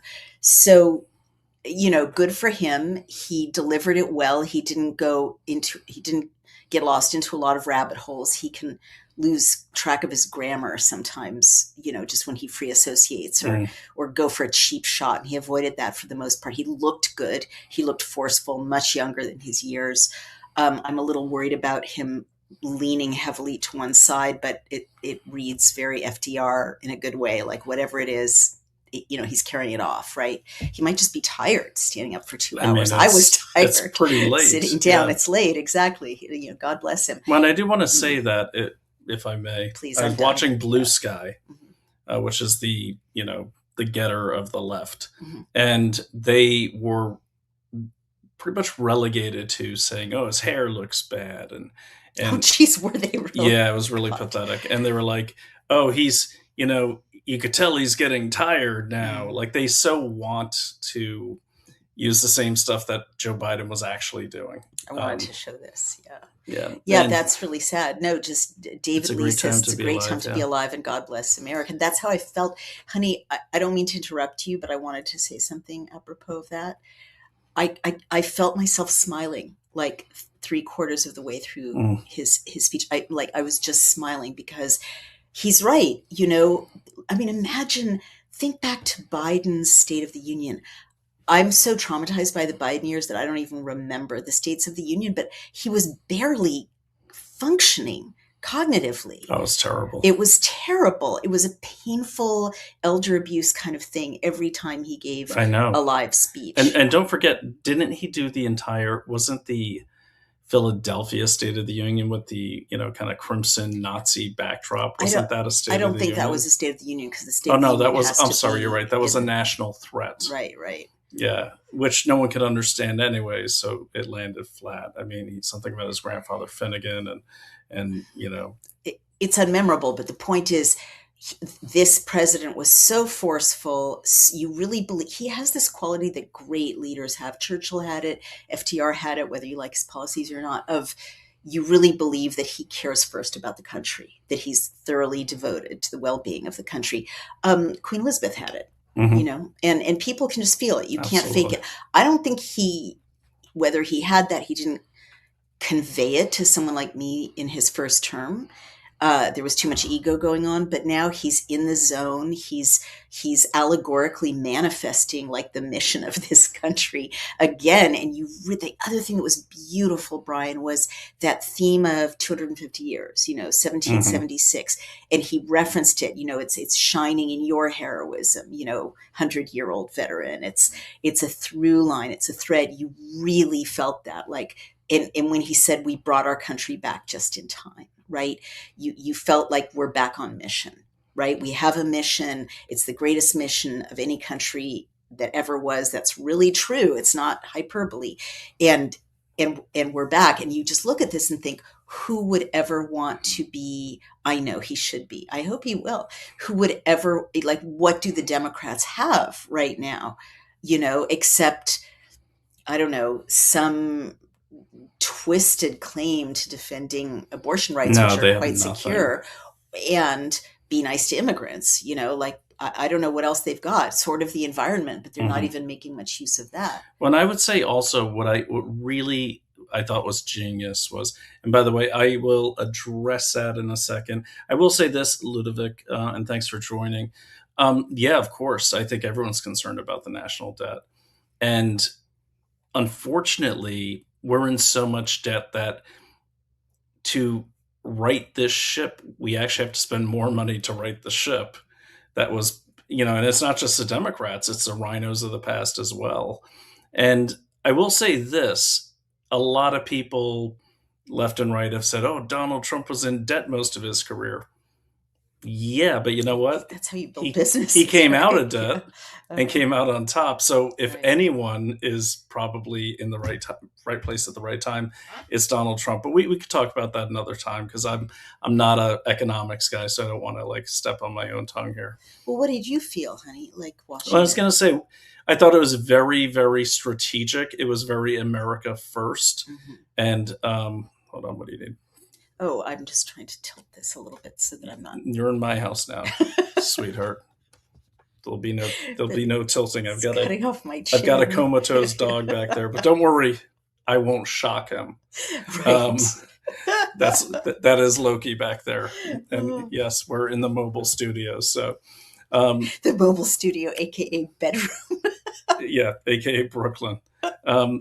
But anyways, how did I feel? And I'm going to put this back up. Yeah, just how did you for feel some as reason, an the avatar American? How do label you is feel not about working. the speech? I thought it was great. Look, I feel there was a time back when Joe Biden slithered into the White House, I believe illegally. And then all of the legacy media was like, "Oh, the adults are back in the room. I remember We've that. got Biden, we've got Blinken."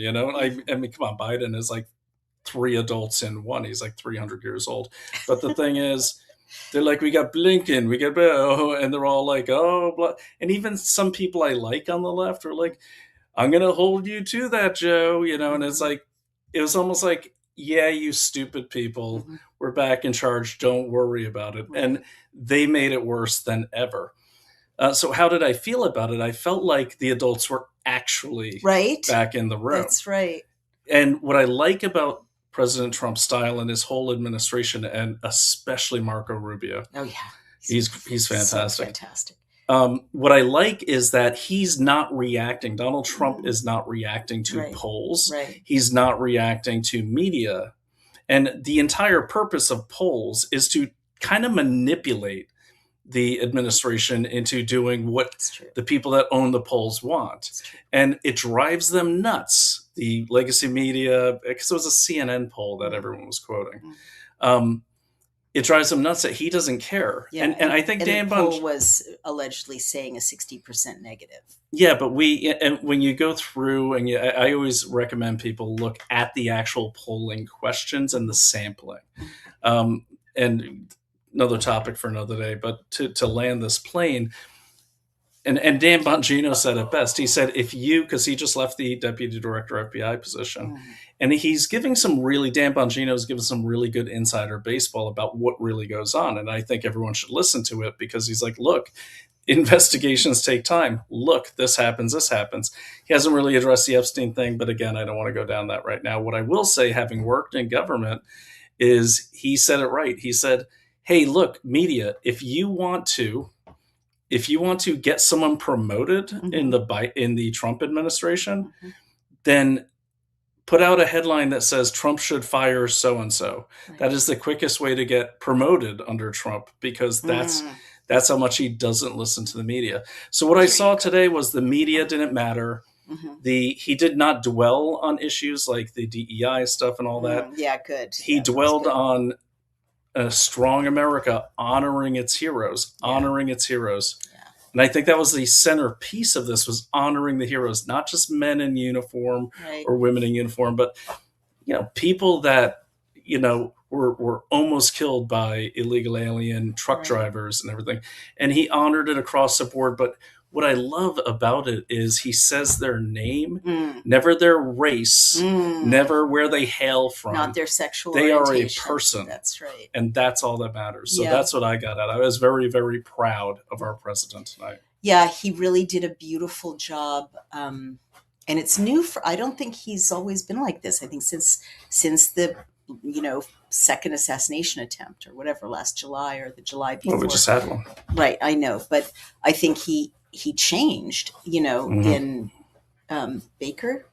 It was That place. you put me on the spot. Sorry. I can't remember, but he yeah. changed the time that the bullet grazed his ear, and he seems much more humble and much more able to manifest that he sees the divinity and the dignity in every person. And it helps because when he's slapping around the Democrats, he's not as repellent. Like, I used to feel he was quite repellent when he was like poking at an enemy. Yeah. It was just like off-putting. I didn't want to watch it. It was kind of sadistic.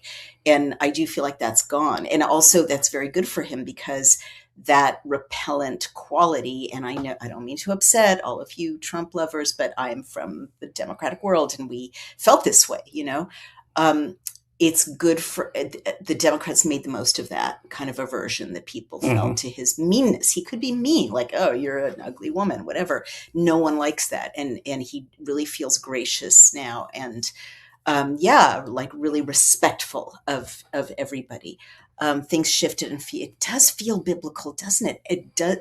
I'm so glad that David Lee mentioned this, because as you all know, maybe some of you know, I'm reading through the Geneva Bible and the Hebrew Bible, and over again, if you don't read the Old Testament, especially in the original, you don't, or a good translation like the Geneva Bible, you don't get this as fully. But the story is all over and over and over again. Everything was lost, but God's hand was with this group of people or this leader, and it all worked out, and nothing could have hurt them. No weapon formed against me shall prosper. And that's it really felt like that tonight. It was like, holy cow, we almost lost this beautiful mission, but this guy stepped in, this very impressive, good administration. Like, you really feel like a lot of these are good people. Rubio, Tulsi Gabbard, I don't know them personally. But even like Mrs. Vance seems lovely, Melania is lovely. Like, they're lovely people, and they weren't lovely people at the last. No, they're nasty. Nasty, yeah. And they're still nasty. Yeah. There's, someone popped up, Blue Wolf, who I said, do you like his name? Obviously. But he had said, he was watching another stream while he's watching mine. He said, Ilhan Omar talked through the entire thing. Did she? Yep. That's so rude. Well, I saw Democrats on their phones. Yeah, they are acting honestly. How rude. And look, I mean, the voting demographic is majority left, center, right. And that means most of those people work. Interesting. Okay. And that kind of behavior is the kind of behavior of very, very young new employees. Right. It's the kind of behavior that has really hurt millennials in even getting jobs. Right. And when it's very entitled, right? Yeah. And as much taxes, especially in blue states like we're in right now, that we pay, people start thinking, hey, you know what? That was fun when I, shocked by Donald Trump, or I didn't like him. That's not me talking to them. But now it's kind of old. Like, things are serious now. We've got nuclear war on the brink, in my opinion, no fault of our own, the Trump administration. we're trying to save this sinking ship of an economy because we went into so much debt. It's still going to take a lot of miracles to get out of it.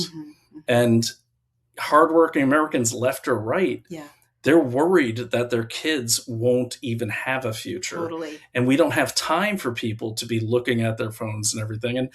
And I would say to this audience, keep spreading the word, especially to the left, that the Democrats have been taken over by the socialists. That's what people don't understand. The Democratic Socialists of America have pretty much hijacked the Democratic Party. The whole squad is DSA. Mondami's DSA, even though he's not with Democratic DNC. Socialists of America. What's that? Yeah, Democratic Socialists of America. This is a hijacking. It's a hijacking that occurred in Czechoslovakia in the same fashion in 1948 by people called Democratic Wow. Socialists. Wow. And so this is a kind of a communist attempt to take over our country. There's also the American Communist Party trying to scuttle the message of the right. Okay. So my final thoughts, so just keep that in mind. It's important that you don't repel your Democratic neighbors. And I doubt many of you do. I mean, I'm surrounded by Democrat neighbors. I don't care. They don't care. It's not the same as online, as you know. But the thing is, they're shocked when they realize that the DSA, or the Democratic Socialists of America, are not Democrats. You saw what Mondami did on his ballot, right? Yeah. He ran Working Families Party. Yeah, he ran under the Working Families Party because DSA is not a party. Right. And that's a pure socialist communist party. Yes, they are. So the more you can teach, not MAGA for the most part gets it. Teach MAGA not to focus on silly, frivolous things like, well, maybe the aliens were in the Epstein files. No, I mean, we've really got to take these midterms seriously because it's not 2028 we have to worry about. It's 2026. It's now. But they will put us right in quarantine camps if they'll put us in quarantine camps, and they will rip open that border. Yeah, they will. Okay. You're going to see constitutional rights go right out the door, and they don't care because the Biden administration has shown before they don't care about constitutional. They don't care about the Supreme Court. They ignore it. So we are on the brink. So any Candace Owens or any moron that follows her who says, oh, the midterms don't matter, I want to get to the bottom of this. No, the midterms matter because guess what? If we lose the midterms, you won't be allowed to get to the bottom of anything. That's true. Baby, this was so interesting. Communism will win. Okay, come on, let's play. Well, baby, you can go. Okay. Well, thank you all. This is when it gets saucy. I like it. Everyone, this has been Naomi Wolf, my wife. She's great, and I'm sure you'll get more commentary tomorrow. When I was growing up, there was an ad, which is a long time before you were growing up. There was an ad that had a guy saying, "My wife, I think I'll keep her." It was considered very sexist. When was this? This is like in the I think 70s. I'll keep her. My wife, I think I'll keep her anyway. It would just I mean, that's a good ad. I mean, it's not like it's her choice. So yeah, totally sexist. All right, guys, this was fun. I think it was. I would give it a 95 out of 100. She gives it the Trump 95 out of 100. That comes from Naomi Wolf. Thanks. All right, so we're gonna fix this camera and wrap it up. See my messy room. All right, communism will win. Here we go. America will be a communist nation. So this is DKC Diddy on YouTube. So everyone on this feed, go find out who that is. We can play with that person all day. Communist. By the way, DCK Diddy. No, they won't. You know why? Because even if they win, they've already lost. Because the history of communism, y'all kill each other anyways. Okay, we'll just, if by chance you steal another election, that's okay. We'll just hide in the shadows till you kill each other, and we'll just come right back out and eliminate you all. So have fun with that. Oh, that's nice. Thank you. I will make sure she sees. Okay, she's on her phone, so she sees it. Thanks, Chris St. Prince, and we love you too. Bless you both. Thank you. Okay. I always actually like the communist commentators. They actually crack me up. Bless you both, and thank you for being in the arena. Been in the arena for a long time. We appreciate that. Thank you, David Lee. And you're here too. You're in the arena. Roscoe, good to see you as well. And let me see. Workers will win. Yeah, no, workers have won. How do you think Donald Trump got in, you twit? Good Lord. Do you actually think the Republicans are not the Workers' Party? Now, look, I get it. All right, we're not going to go into this because I don't want to overshadow Donald Trump's incredible speech, incredible capitalist, Western non-communist speech, PK, whatever the hell your name is. But I will say this: we know what you're doing. You know, we understand how the American Communist Party broke off from the DSA, the Democratic Socialists, whatever they are. Democratic Socialists of America. That's Hal Zeldin and that idiot Jackson Hinkle, who's actually a Russian.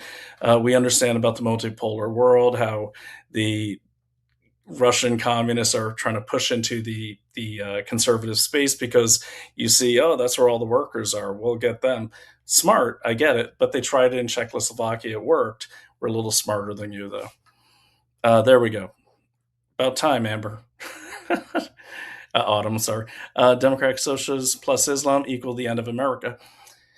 It does, Autumn, but that's okay because we're fighting that on all fronts. And the way we're fighting it is more than just with words. We're fighting it with boots on the ground action. We're taking that vote in Texas. We are going to ban Sharia law. Okay. And if you look at my profile, you see banthebrotherhood.org. I'm working actively with some of the best minds in this country to make sure that doesn't happen. But we have to do more. You have to do more. Everyone has to do more, like Autumn does. Brian, what is your favorite book? That's a huge question, Chris. Let me put a pin in that. I'm going to leave it up on the screen so I don't forget. But I need you to come back and say favorite book on what? Fiction, nonfiction, which on communism, just kind of narrow that in because I have a lot of favorite books, or Naomi's books, you know. But anyways, so yeah, what I was saying, Autumn, was we have to, everyone has to fight this. And how do you fight it? Well, you fight it locally. And a lot of people say that. A lot of people won't tell you how to fight it locally. Let me tell you how to fight it locally. I am watching now. There are so many zoning boards being taken over by socialists and communists. Now, why is that important? Because it's the zoning board.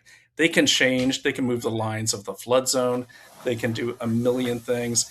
Think about men and women as warriors. You go off to war, you fight, and you come home. That's where you regroup, you know, get with your family. If you take away the home, you take away a huge, huge independent power structure called the nuclear family. Mao did this. That's why he had communes. Okay, so if you want to fight communism, first of all, educate yourself. Okay, believe it or not, before 2020, I knew very little about communism because, fun fact, our US intelligence community wasn't really looking at places like China. It might be shocking, right? And even I believe that we defeated communism. Well, we didn't. We never did. Because as long as there are haves and have-nots or people that think that they're getting a raw deal, there will always be people like, what's his face here, DKC Diddy, or a million people that say, hey, you deserve more. You deserve more. Someone took that from you. Okay. So what can you do? Get on those zoning boards. Attend every meeting. Look for special use permits. It was, basically, a famous Chinese line. I almost said Mao Zedong, but from Sun Tzu, Japanese. There's one rule in there that says, never let the enemy see the path home because it will fight to the death to get there. So if you take away the home, will they still fight to the death? I don't know. Probably not. So I always say, look at home first. Well, your homes are under attack. Check your zoning boards, see who are on the zoning boards, and get in front of them. And I don't care if you're in a red state. Look at the DSA just as one of the 30 organizations that are communist actively operating in this country. Look at the DSA chapter map and find the chapters near you, infiltrate them, disrupt them, make it hard for them to learn about them. There's a million things you can do. So, all right. Okay, I'll get to you in a sec. I see you. Thanks for following up there, Chris. All right. So, why do workers always do worse under communism? To that other, well, that's because communists are liars. Okay, and it's not that workers are stupid. It's just that they're tired. They work all day long, and see, that's the really disgusting, slithery thing about communists. They know this. Okay, and they move right in. Look at Trotsky. Look at Marx. None of these people worked a day in their life. Like, do you know Marx never even went to a factory until after he was trying to like get some traction on communism? Like, he never had worked a day in his life. Marx was actually living on his dad's will before his dad was even dead. Okay, they're liars. Okay, there's something I like to say about communists. Okay, communists, they're kind of like a certain kind of optimist. What is my definition of an optimist? Someone who tells you to smile when things are going their way. Never believe a communist. If you hear the word community, okay, do it for your community, like with mass and everything, you're probably talking to a communist. All right? There is no community in the Constitution. It's put your mask on first and then help others. Well, put your mask on first and then help others. Anyone that tells you to do something else, oh, okay. See, this is here's a classic communist right here, or a wannabe communist, DK. And Autumn, if you got time, look this person up. I don't have time to, I can't get off the screen, but I will. Republican won by fraud. Okay, already I could tell this is either an illiterate person or someone from another country. Republicans. No, they did not, but get your grammar right. Okay? Okay?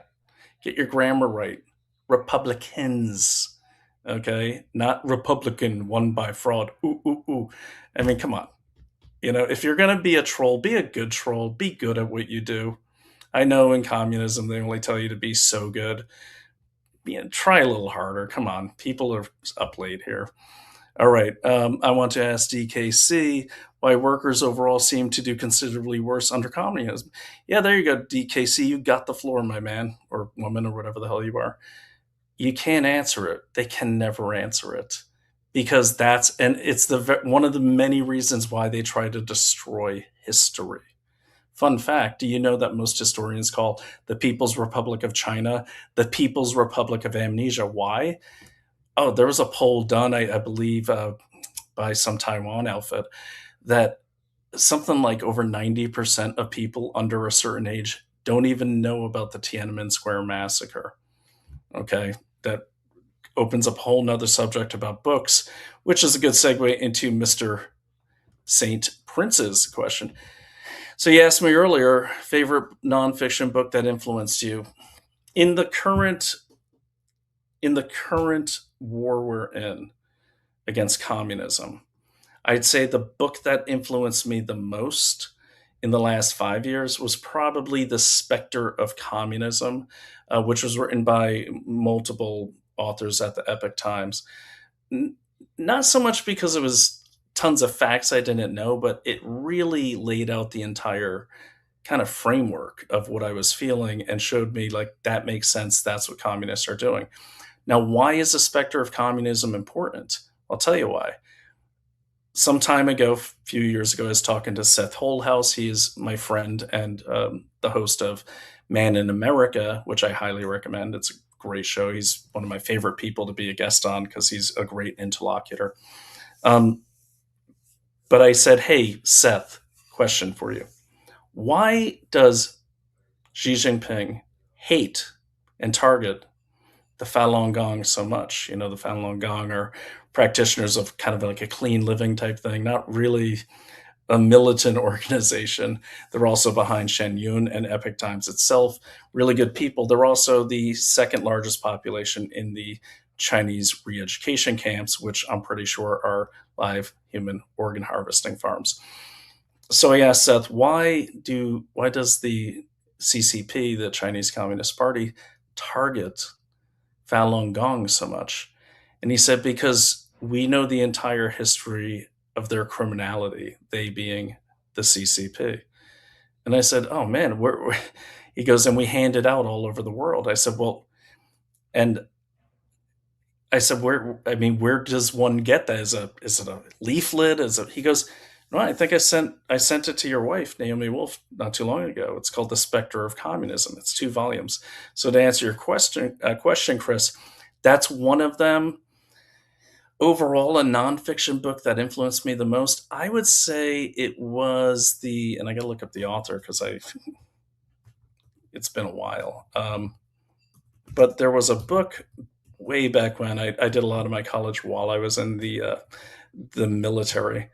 Um, yeah, so there's a book called The Discoverers by Daniel J. Boorstin, and The Discoverers by Daniel J. Boorstin.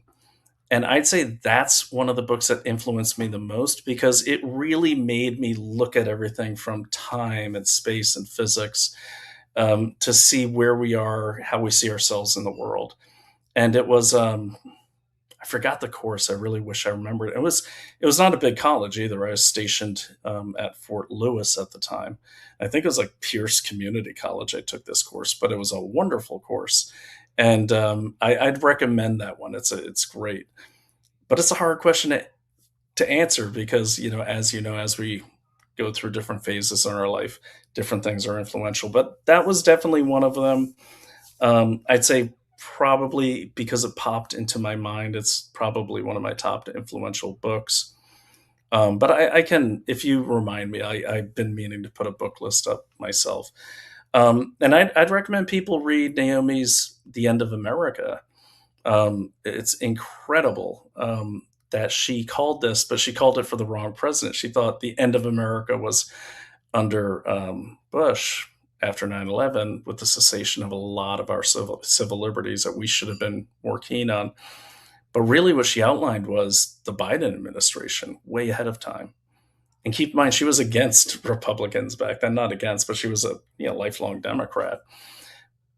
But it's almost it's almost like a fortune teller book. I'll tell you that. The End of America by Naomi Wolf. I highly recommend it. This is impressive, Chris. This is impressive. Very few people have even heard of that book, Fire with Fire.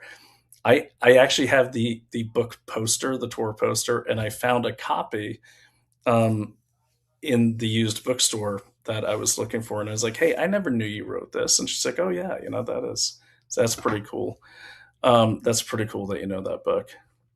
So yeah, but that's a good question, and Chris, I'd love to know which one has influenced you. Definitely, I would say the best book you could read that's nonfiction if you want to learn more about um, the Chinese Communist Party, which is the most powerful communist party in the world right now.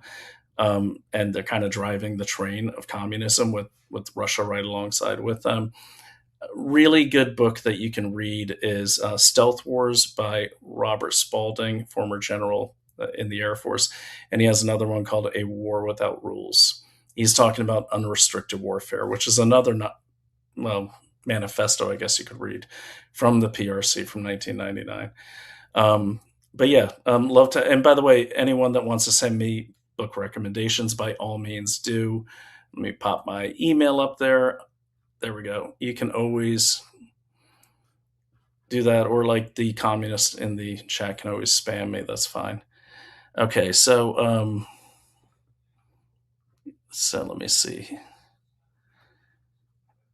Naomi Wolf. Okay, wait, that's all me. Hold on. Communism. Sorry, lost my place, guys. Bless you and thank you. Okay. Workers will win. Brian, what's your favorite book? Okay, here we go. Why do workers?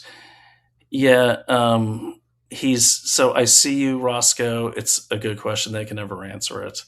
I want to ask, and she asks again. He's not going to answer it. That they don't answer questions because they don't have answers. Favorite nonfiction book that influenced you? Fire with Fire. Typical communist response? ? And by the way, I haven't blocked anyone. DKC, Diddy, I'm putting you on the stage. I haven't blocked you. I don't block people. Yep, I just found I just fought it locally in the court against 2 TWP. Yeah, so I self-represent against the government. Yeah, actually, and anti-corruption is a great follow. She's fantastic. She actually puts her money where her mouth is, and um, she's always, I mean, since the beginning of the pandemic, she's out there in her car, with, you know, outside of like Pfizer labs. I mean, it's amazing. She's been arrested.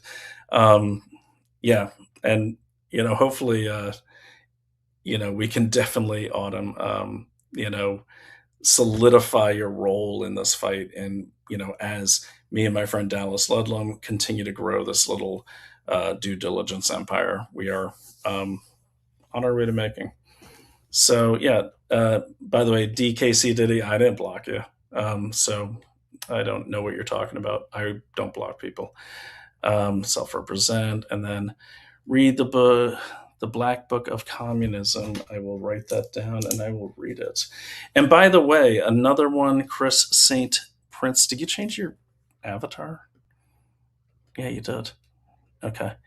Oh no, you just switched to your YouTube, I guess. Anyways, Chris St. Prince. I don't know if you've read. Have you read any Trevor Loudon? Because I'd highly recommend any book that he's written. He's the foremost expert in my mind on the modern presence of communism or how it appears in our system. Trevor Loudon is fantastic. He's been on the show, and he was in town speaking the other day. And unfortunately, I missed his presentation. I had to run up north out of the city to go tend to weatherproof a home because something had gone wrong. But so I got back too late. It was an early presentation, but Trevor, and he's from New Zealand. He now lives in the United States, but his stuff is great. The Enemies Within, great book, great movie. He's got Enemies Within the Church.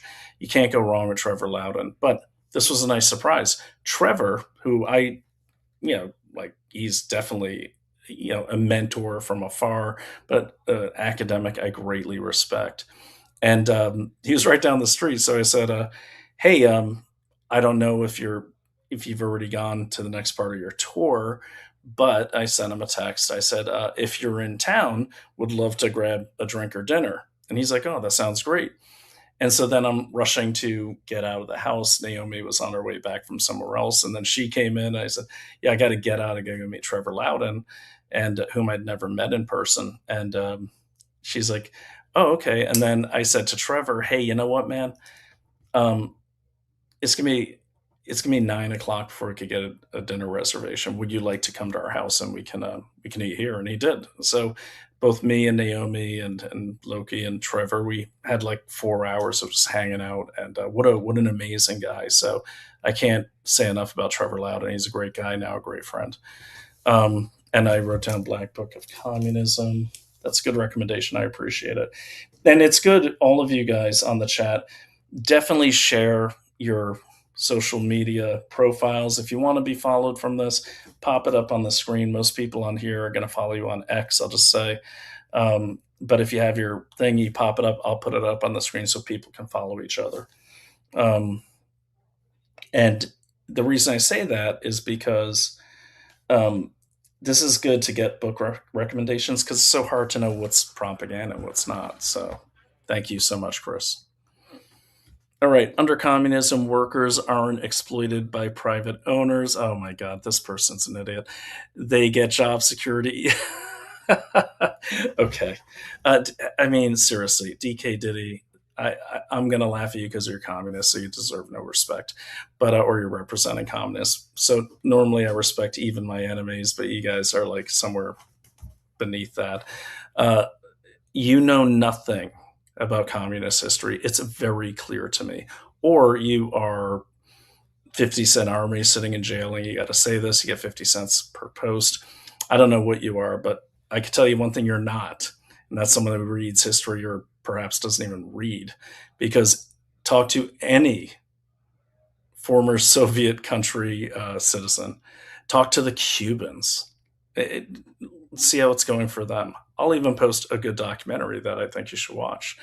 They get the basic needs like healthcare and education. They don't get shit, man. I don't know what fantasy world you're living in, but clearly you've never lived under a communist regime unless you are one of the communists keeping your boot on the neck of the workers, because that's what communists do. They use workers like slaves, and that's a fact. Nice try, though. The End of America and Give Me Liberty are brilliant. Those are great books, and I like Give Me Liberty especially because they're companions. But they certainly, I think Give Me Liberty and they certainly go together. I'm going to put up Trevor's.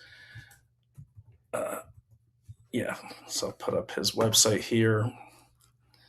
Okay, and check out my episodes too where I've had him on. He's great.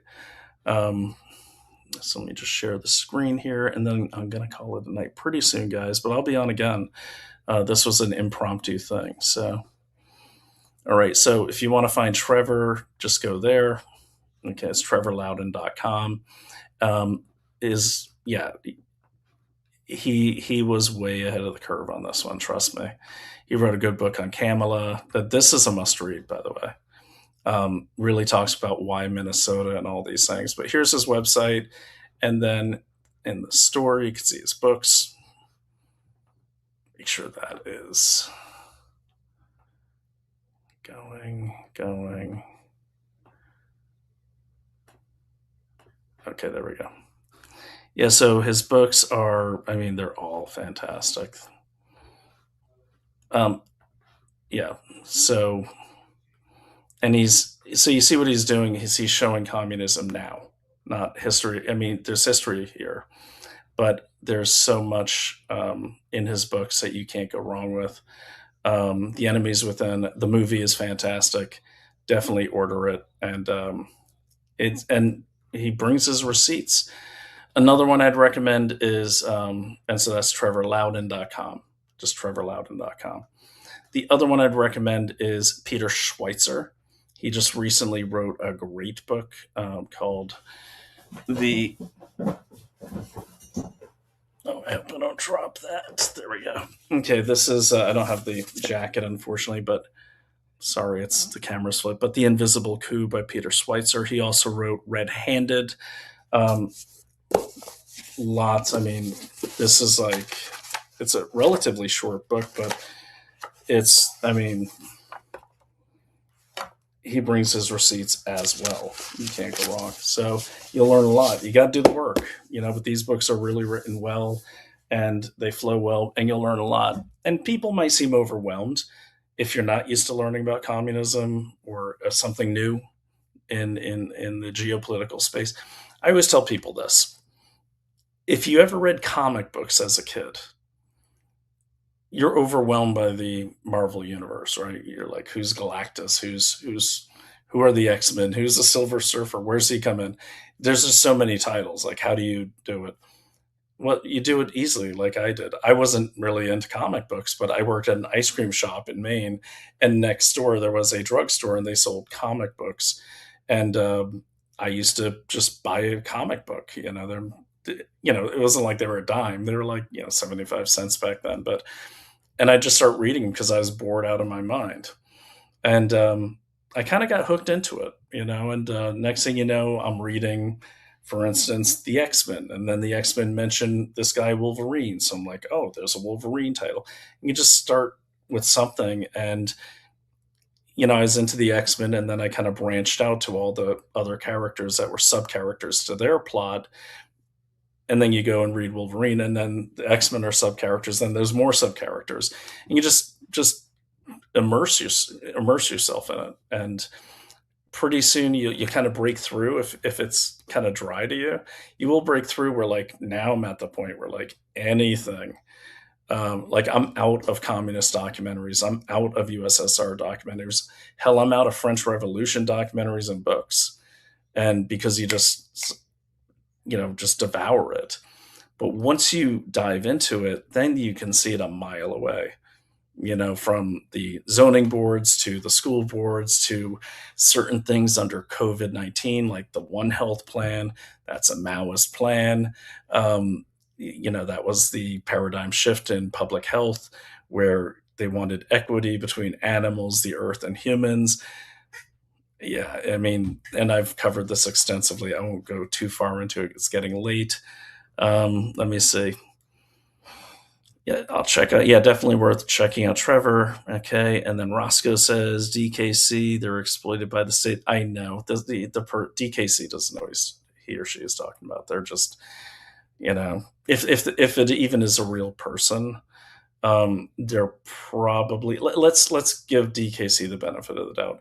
Let's pretend DKC is a real person in this country. I don't think they are.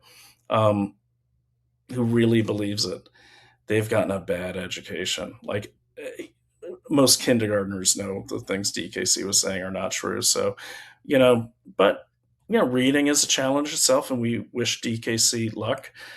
We should maybe even start a GoFundMe for DKC. It's going to be called the Learn to Read DKC Fund. We'll hook him right up. So we'll have fun with that. All right, let me see. Jared repost. Thank you, Jared. I appreciate it and welcome. CCP is alive and well in my local government, and you're in Michigan, which makes it dangerous that they want to put a missile defense system in my town for the Golden Dome. Can you say national security risk? I'm gonna. Yes, I can. But they're not putting it in. I mean, Autumn. It's our missile defense system, so I'm not sure. I'm not sure what the risk is, but you're solid, so I'm not questioning you. But we need to talk more about that to find out what the risk is. Because if Autumn is saying or anti-corruption is saying there's a security risk, she knows something I don't know, and I haven't looked into it. So let's talk. One of the best book. Yeah. Hey, thanks. No longer tired. The Bodies of Others is it's really good. And I'll tell you the key thing about The Bodies of Others by Naomi. It was her first COVID book. It really gave you a sense of the class disparities that are really driving a lot of these communist, socialist, destructive agendas. And if you caught No Longer Tired at the beginning, where she's talking about the cocktail party with the hedge fund managers and everything, I recommend everyone read that for sure. Because that's the biggest problem in this country. It's not race, it's not DEI, it's class. Okay. And there is a class of people in this country, a lot of them are in the Epstein files, who they don't even care like the party. Like they're not partisan. It's about money. Okay. And they do look at anyone without an 8-figure balance, 8-figure, as not even worth talking to. And I know this because I was always the plus one at a lot of these, and she was in that she wasn't in that class, but she was always on the invite list. Okay, because she's an archetype of a writer and a feminist leader, and so you would be hobnobbing with some major power players, and they would just assume I was one of them. And they would say things like, I should run for president. I know what the people want. And I'm like, what's your doorman's name? And they couldn't answer me. And, I think I confuse them because I'm like, I'm there. And I'm sure a lot of them are like, well, I don't get him, but he's here. So I guess he's cool. But yeah, it's amazing how many of them just are in a different world. Even in New York, they're, 28 floors looking down. And then they're in Connecticut on the weekends. So it's definitely worth a read. Thanks for bringing that up. No Longer Tired. Okay, got it. Let me see. My F and X mayor signed an agreement with my city. Really? Oh, wait, no, wait. Is this new? Shoot me a text if you would. You don't have to do it tonight, but shoot me a text. Well, look, guys, I want to know more about that because we know what's going on in Canada right now. We know that, from what I was reporting. Well, I mean, let me just show you guys while I got you all this late. You stayed up this late. I'll stay up a little later with you. Okay, let's just share my Twitter. All right. So we're going to put this one here. Okay. So here is my Twitter account. So this is DSA, by the way. I always keep this one up.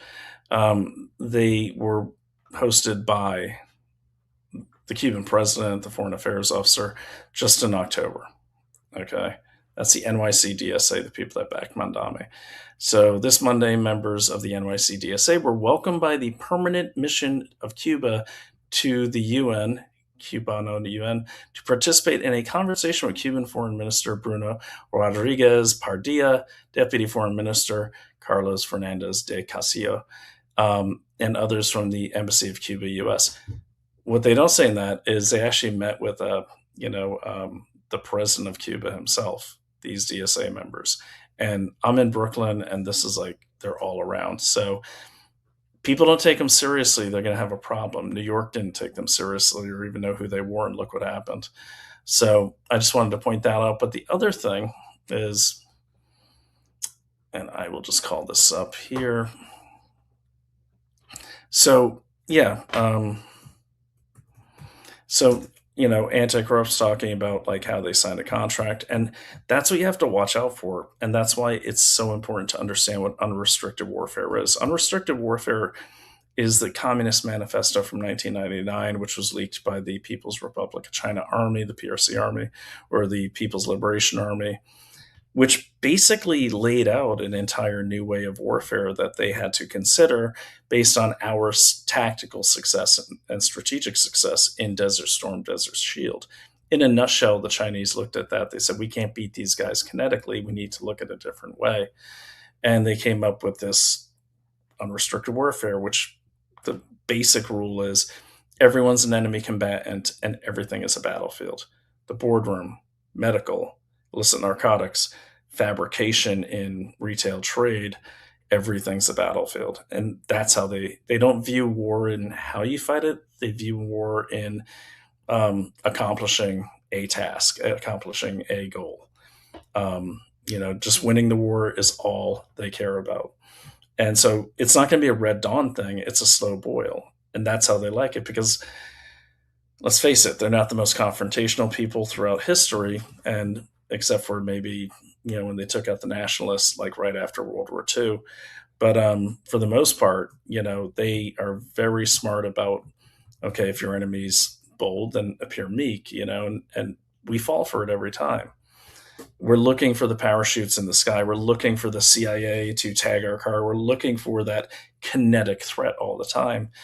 The Chinese know this about Westerners, so they make sure they don't appear in any way to be kinetic. I mean, if you've ever worked in China like I have, or have worked with Chinese business people, they're the nicest people you'll ever meet, okay, on the face. And I'm not saying they're bad, but what I am saying is they're beholden to the CCP.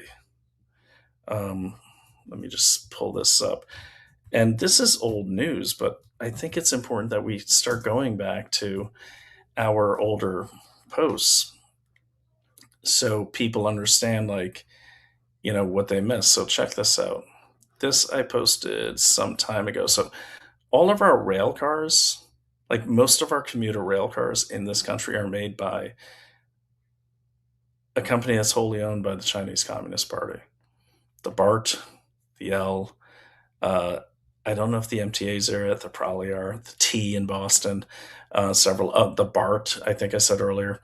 That scares the hell out of me, because that's a huge part of our infrastructure. And it's one of the biggest tools that the Chinese use to implement the social credit system in China. You can't get on the train if your social credit is too low. If you don't know what that is, look it up. We'll talk about it next time. Basically, think of that episode of Black Mirror where the lady couldn't even get a rental car because she kept pissing off people who would rate her low. That's basically what it is. All right, so here I am sharing this screen. All right, so this was in 2021. Make sure you guys can see that. You can, great. Okay, so in 2021, I went to CRC. I couldn't believe it that CRRC was on my way to where I live in Hudson Valley. Okay, so this is some footage I shot outside. they make all the rail cars for the T, and check out the accident record since the Chinese. Now, yes, that is a Chinese flag there. Okay, that you see there. Okay, that is in the heart of Massachusetts.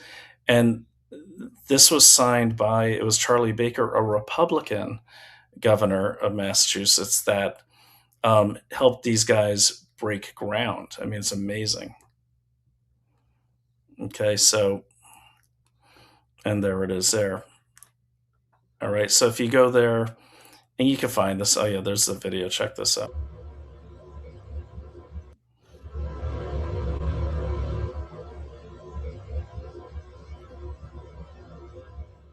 That's Springfield right there.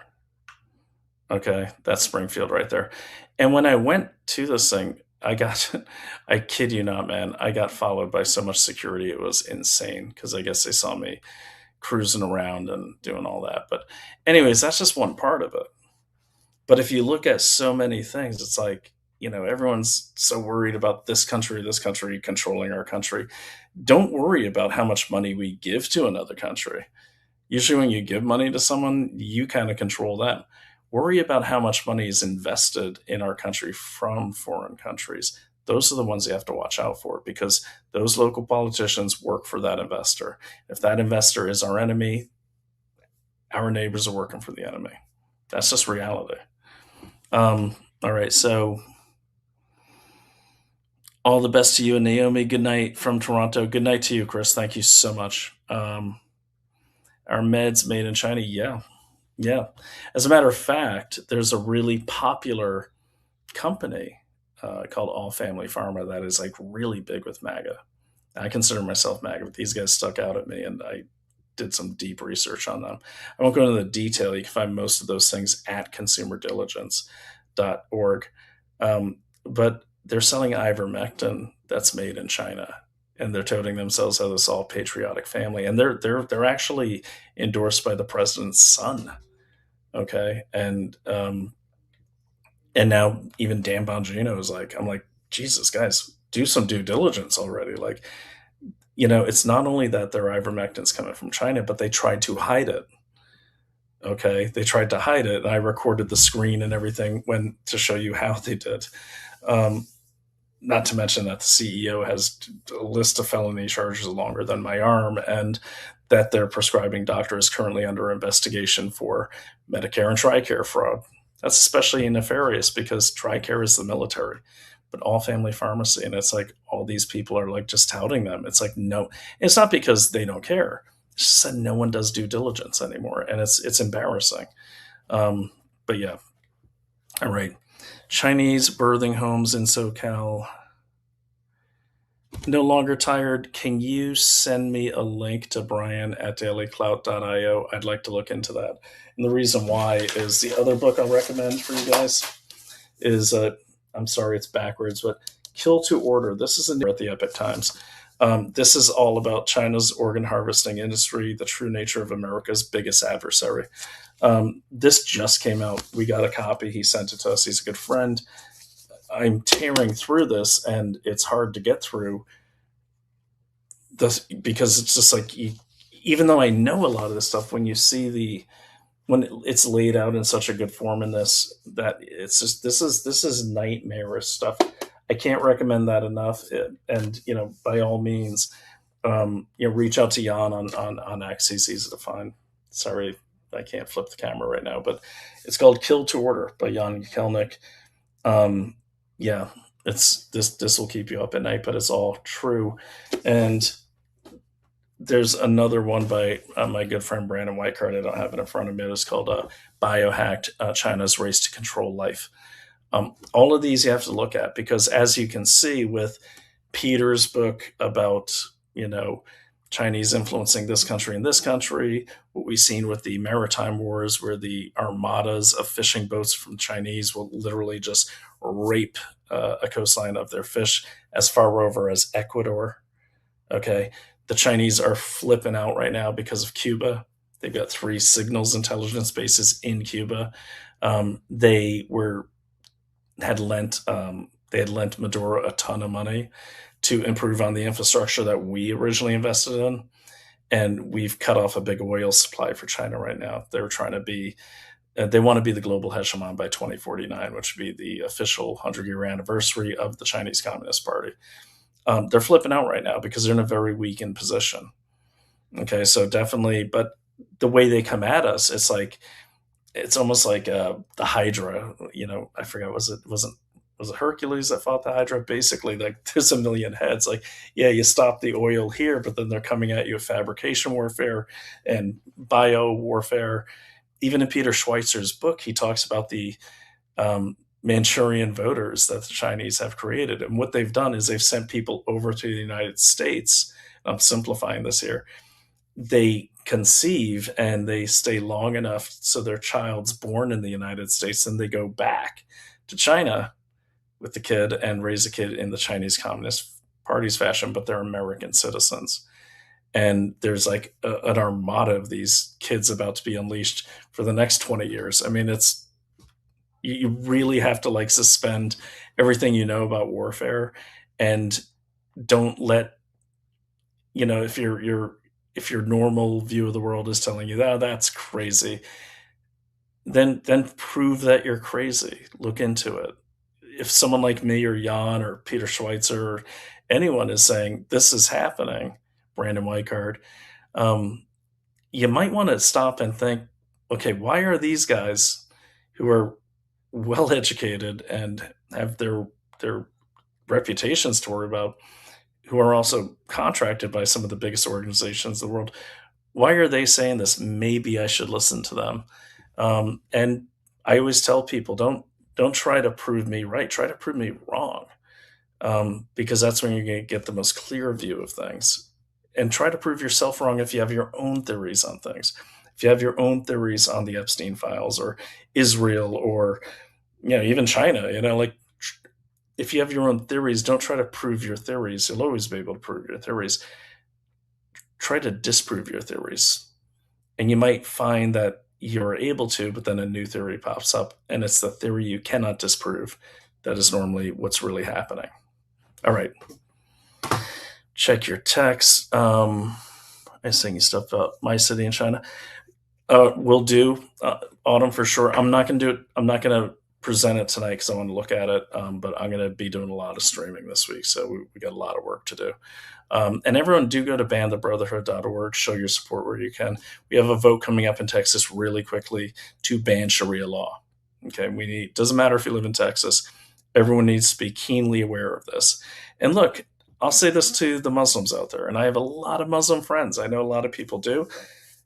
And I'm not one of those people that say that, all Muslims are bad, because they're not. But what I am saying is the people leading your religion, they do not have good intentions in mind for a peaceful coexistence, and they never have. Okay. I had to face some hard truths with my Roman Catholic religion over the years. I think it's time for Muslims, even my friends, to face some hard truths about their own religion. With that being said, I will say this, to the Muslims out there working in this red-green alliance with the communists, read some history. It never works out for the Muslims. Okay? There were 25,000 mosques in what later became the USSR after 1925. By 1982, there were 500 mosques. Islam became known in the USSR as the religion of old men. Why? Because as young people were born, what the communists did is they would indoctrinate them into their education, which is an atheist teaching, and they would just phase out the religion, just nice and slow. And that's what they did all across the USSR territories.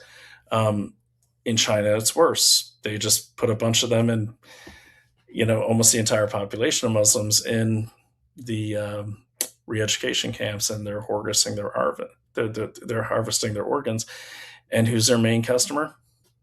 Rich Arab countries. Why? Halal organs. Okay. So, you guys might think you got some good pals here with the Reds, but you don't. They're going to screw you over. And I know you think you're going to screw them over too, but let me tell you something. They're a lot more organized than you. They're a lot more organized.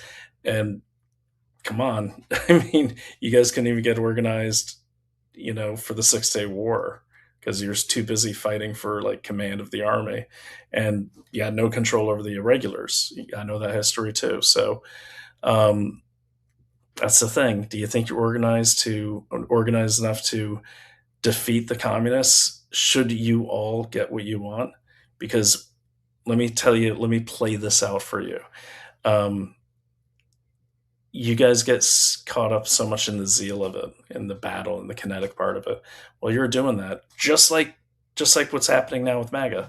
Well, while everyone's caught up in the fight, the battle right now, you know what the communists are doing?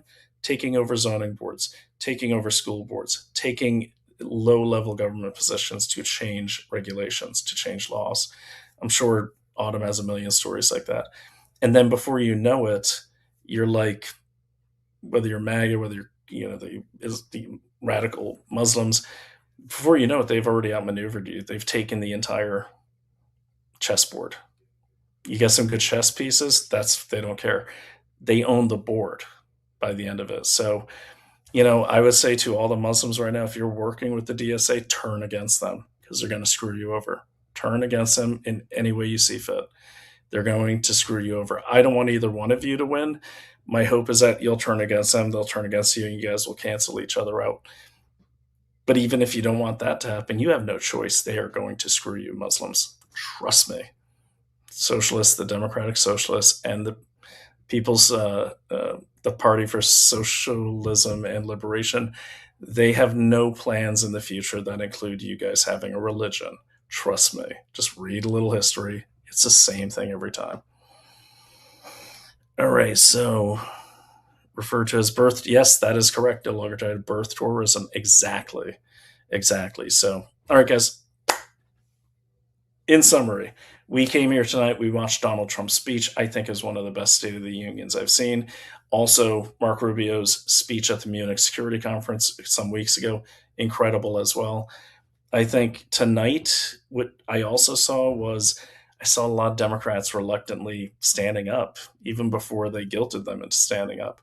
I think you're seeing the civil war on the left, and that civil war is between the socialists and the Democrats. Look around my neighborhood; they have wanted posters for Hakeem Jeffries and Dan Goldman, and those posters are put up by the Democratic Socialists of America, or simply go to their website, DSA. They make it clear they want to use the Democrats, then destroy the Democrats. This is what they did in Czechoslovakia in 1948. Same thing. Okay, scuttle the right with one group of communists, take over the left, use a small committee posts to take out your enemies on the left, and then basically exile the right or scatter them. How's that happening on the right? That's easy.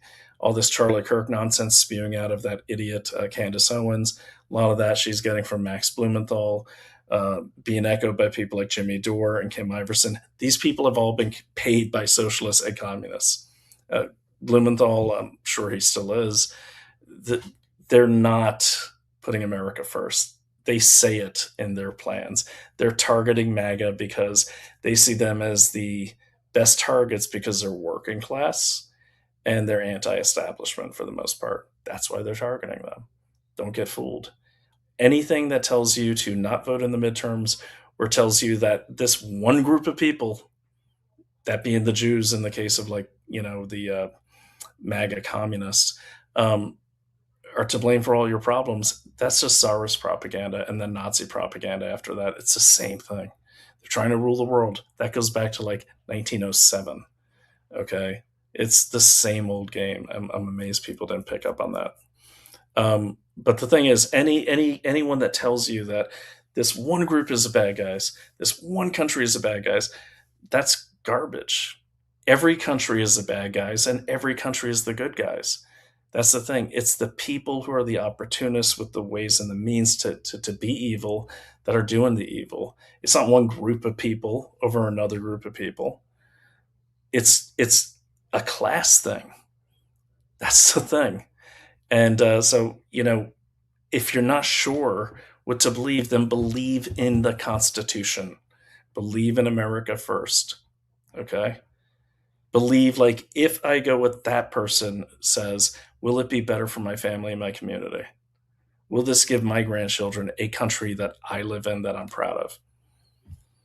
That's it. That's all you have to do. You don't have to figure out like who's working for who and all that. Just figure out, okay, if this elected official says this, does this work for me, my home, my family, my community? Okay. Obviously, family first, community, second. You want a strong community, which is confusing because I know it sounds kind of communist, right? But it's not. Community under our Constitution, our way of life. Okay. And if it doesn't, well, then believe what they say. Like, they don't have you in mind. If they say, hey, you know what? Donald Trump's destroying this country. They all say that, but they don't have a plan. That's obviously garbage, but they don't have a plan. Like, however, I will do this. We can do this. They don't have that. It's all about power. So if you don't see anything that says, hey, we need to work together to make sure your land rights and private property rights are protected. Okay. We need to make sure that your voting rights, your gun rights, your freedom of speech, not ours, yours, is protected. That's it. That's it. Okay. Save that other stuff for after the midterms and after the next election. That's all I can say. I mean, there's so many people I think that are confused, like, oh my God, I can't trust Trump because he's with Israel and he, this and the other thing. And well, could you trust Biden? He was with Israel. Okay. Bush was with Israel. Every president, they're our ally. They're not perfect, neither are we. But perfect is the enemy of good. And can you think of any other person any other country you'd want to be allies with in the Middle East? If you say Qatar, you're in the wrong place because you know nothing about Qatar. And oh, by the way, all you Qatar shills, you should know that Israel gets intel shared with them from Qatar about a lot of people in the United Arab Emirates, in Jordan, and Syria. So yeah, Qatar's kind of selling out their own Arab brothers and sisters. So people should know that. But yeah, just, again, I'm going down. I'm making it more confusing. But what I will say is this. R plus Trump loss. R plus US. I don't know what that says, buddy, but I hope it's good. I'm too tired to translate that. Is that good? I don't know. Is that good? No longer tired? Is that? You can say anything you want, but like I just want to make sure I'm reading that right. This R plus USA. I don't know. But yeah, anyways, that's all you got to do. Is like it's does this work under the Constitution? And if you don't know the Constitution, get yourself a copy and carry it around. I do. My son does. My daughter does, and she's a go along to get along. She has no political views at all, but she carries it. If we watch Candace for entertainment, knowing she's full of shit, is that harmful? She's entertaining. I know she's full. I'm not going to tell you what to watch, Roscoe. I will say this, the way the human mind works, just make sure you're balancing it with some reality, because I'll put it this way. A long time ago when I was in special forces and they sent us to Tampa to test some new equipment. And for some reason, all of us guys were hooked. We bring our game consoles with us. And I got hooked on like Grand Theft Auto. We all did. We're like, partying and playing Grand Theft Auto because we're working all day. We work out at work and all that. But when we weren't going out on the town, we're like, yeah, dude, got to play Grand Theft Auto.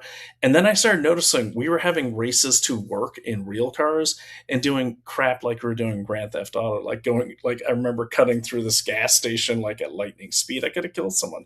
So be careful, because your brain can get tuned away from reality by exposing it to anything too much. So just make sure you're reading a book and, that sort of thing. I don't watch her anymore. It's just a waste of my time. But I do watch like left-wing media and everything because I want to see what the messaging is. And I do have to tune into her every now and then because I want to see what the messaging is so I can track it back to Blumenthal and the Russians and the Chinese, which I normally can do. It's, never forget that, a woman lost her husband. And this monstrous woman, Candace Owens, is making something called The Bride of Charlie or something. She's sick in the head, man. Me personally, I of the camp that I don't like to platform in my head propagandists or sickos. But it's your choice. So just tread carefully. Shit though. She's full of shit though. Yeah, I know. Oh, they are memes. Sorry, man, they didn't come through Rumble chat. Oh, gotcha. Were they the ones I set up in there? That's cool. Yeah, I'm gonna get this fixed. I know it's with StreamYard. I can't see everything on one platform, and that's what I want. So we might have to go to like Riverside or something. The first one was an American flag waving in the wind. The second one was President Trump dancing. Thank you. I appreciate that. And that's a good note to leave on. Autumn, I will look for your thing. We will do it. If anyone wants to get ahead of the curve for my next upcoming episode, maybe not tomorrow, I am looking with the help of Consumer Due Diligence, Consumer Diligence, which is at Consumer DD. I'm looking into Everlywell. So just check out Everlywell. If you dig deep enough and you go into my X, you will understand exactly why I'm looking into Everlywell. But I don't even care if you scoop me. That's how this place works. It's not me investigating everything. It's all of us investigating everything. But there is my X right there. And I would just say search me and look for Everlywell. And you'll see exactly where I'm going with this. It's pretty explosive. And it kind of relates to Jan Jekelnick's book. So, all right, guys, thank you so much for tuning in. I will see most of you later on this week, and thank you so much for joining me this evening. It's been fun to have you. It's always fun to come on. Sometimes I'm like, oh man, I'm too tired to go. Every time I go on, I'm glad I did, and that's because of all of you.